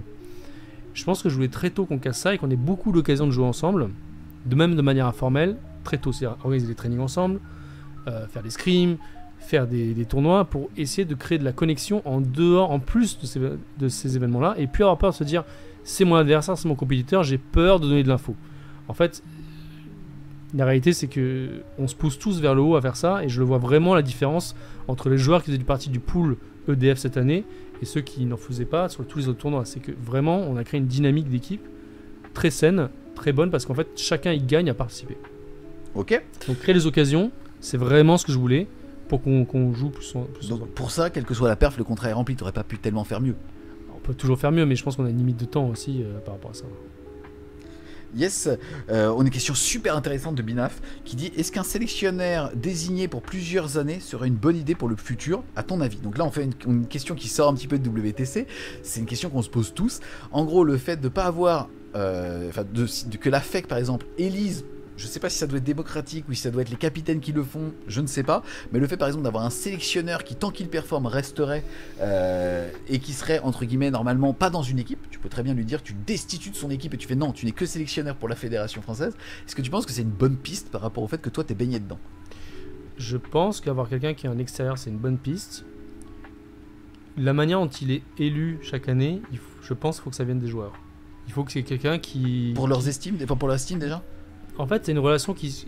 Le rôle du sélectionneur, c'est aussi prendre des décisions et dire toi oui, toi non, pas comme ci, pas comme ça. Donc si tu as l'impression que c'est imposé par quelqu'un qui n'est pas légitime, ça ne marchera jamais. Donc il faut que ça vienne des joueurs. C'est comme le motto du WTC, c'est par les joueurs, pour les joueurs. Il faut que ça soit la même idée. Maintenant, avoir quelqu'un qui est extérieur au circuit, ça peut être bien parce qu'il n'est pas pris aussi par ses contraintes personnelles d'équipe et de performance individuelle. Ok. On a fait le tour des différentes questions au niveau du chat, de toutes les slides qu'on avait préparées ensemble. Est-ce que tu veux rajouter quelque chose pour la communauté, quelque chose peut-être pour toi, je sais pas, un message que tu aimerais dire, que tu n'as pas eu l'occasion de dire, soit publiquement, soit peut-être à tes joueurs et que tu voudrais dire ici? Alors déjà, je veux dire à ma maman que je l'aime et mon papa aussi. Merci m'a fait découvrir les Warhammer. Je pense le dire aussi à mes joueurs que je suis très fier de ce qu'ils font maintenant et j'espère qu'ils vont se donner à fond jusqu'au jour J parce qu'on est en train de faire un super truc. Je pense qu'on a tous les moyens d'être vraiment de gagner cette année. Il faut continuer. Et en fait, pour la commu, je pense que vous vous rendez pas compte à quel point votre aide et votre apport est importante pour nous. Ça peut être juste discuter, même sur Discord. Vous nous envoyez des vannes, vous nous dépannez des figues, vous nous parlez. En fait, nous, c'est notre passion. Vous nous parlez de méta, on adore parler de ça. On a l'impression d'être vraiment dans une énorme équipe, une énorme communauté, et ça nous fait hyper plaisir. Donc voilà, merci, juste merci tous les ans d'être là, de venir nous voir, de nous supporter, d'envoyer des messages, ça nous fait super plaisir. On a Logoche qui fait en tout cas gros GG du travail, que ce soit l'encadrement de l'équipe, de la FEC et de l'ES. Merci beaucoup Logoche. Et vraiment, je le dis, on n'a pas remercié ce soir la FEC sauf quand on parlait des sponsors. Ça va me permettre justement aussi d'enchaîner là-dessus. Un grand merci à tous ceux qui ont cru en l'équipe de France, aux personnes, aux entités qui sont Greenhammer. Donc je rappelle que Greenhammer est une initiative communautaire qui vise à recycler les grappes de plastique. Ça a été fait à l'initiative de Aedarian, donc de Martial, et il fait fait ça en partenariat avec MyScenery et ça vous permet contre des grappes de plastique d'obtenir des petits goodies de jeu à minima de la réglette contre un reboot. Ça va être foireux. Si on le présente comme ça va être foireux. Le pile of shame se transforme en pile of glory. Yes, donc en tout cas on a Greenhammer en tant que sponsor de l'équipe de France, on a bien évidemment la fédération française qui fait énormément. C'est rigolo parce qu'on parlait tout à l'heure justement de l'image des autres pays et ainsi de suite. Je sais pas si la France elle est crainte en termes de niveau et je pense que oui, puisque d'année en année on monte et surtout dans les éléments internationaux vous avez fait l'Alpine Cup, les Piras, l'ETC et ainsi de suite, on monte et on devient de plus en plus justement des vrais challengers et aussi on est reconnu grâce au fait qu'on a une fédération structurée en France. Exactement. Et c'est surtout ça en fait qui fait rayonner le wargame français à l'international. Un grand merci aussi bien sûr à Atoll Pontivy. Aucun... Moi j'ai des lentilles, mec. En plus, je te jure, j'ai des lentilles. Moi j'ai des lunettes. Je vais arrêter les lentilles pour ça. Pour aller chat. Bien évidemment, MyScenery, j'en ai déjà un petit peu parlé avec Greenhammer, mais c'est avant tout un site qui vous permet d'acquérir en un clic une table au format WTC pré-peinte. Il y a peu d'acteurs qui font ça, en tout cas avec ce niveau de qualité et de délai, on va dire ça comme ça.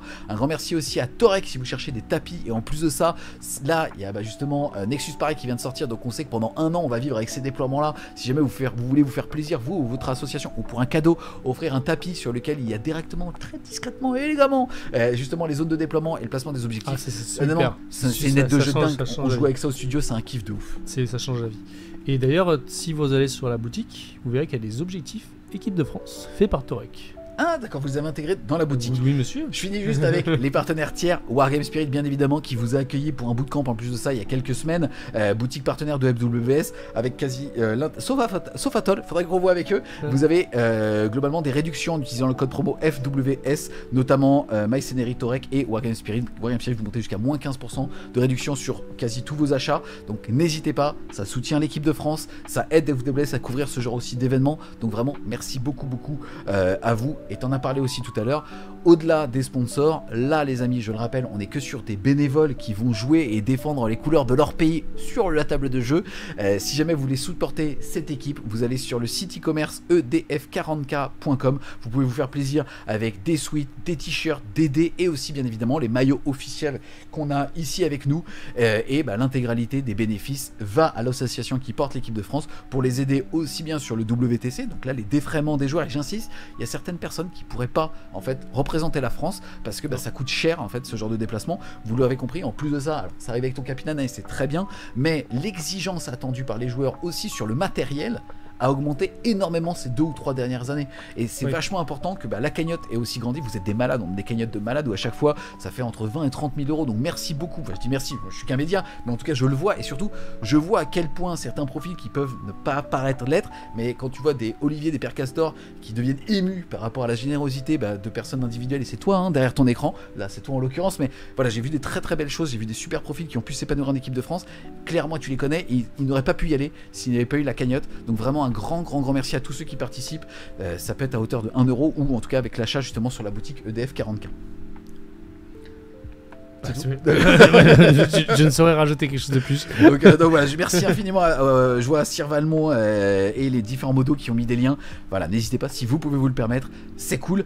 Je vais aussi remercier Fanastorm, donc Adrien qui vit ses dernières heures chez French Wargame Studio, qui va reprendre ses études à la rentrée scolaire et qui sera avec nous aussi au WTC. Je vous en ai parlé tout à l'heure. Au WTC on part avec une grosse équipe, on est parti K2 avec Eltion pour la technique et le co-casting à Amsterdam. Là on envoie une plus grosse équipe déjà parce que la fatigue est présente, il n'y a pas eu de vacances depuis un an et on veut aussi justement stabiliser le setup et proposer la même qualité que les autres années avec un mix avec Atlanta, Amsterdam. On va donc partir avec Bastien qui sera graphiste justement pour la mise à jour des scores. C'est une grosse nouveauté cette année. On aura 8 tablettes, une par table, et on aura tous les scores en direct de la ronde. Ça a été validé avec le WTC. Ça sera partagé avec le capitaine de l'équipe de France et le capitaine adverse, ce qui est normal. Il faut que les deux aient le même niveau de visibilité et d'information.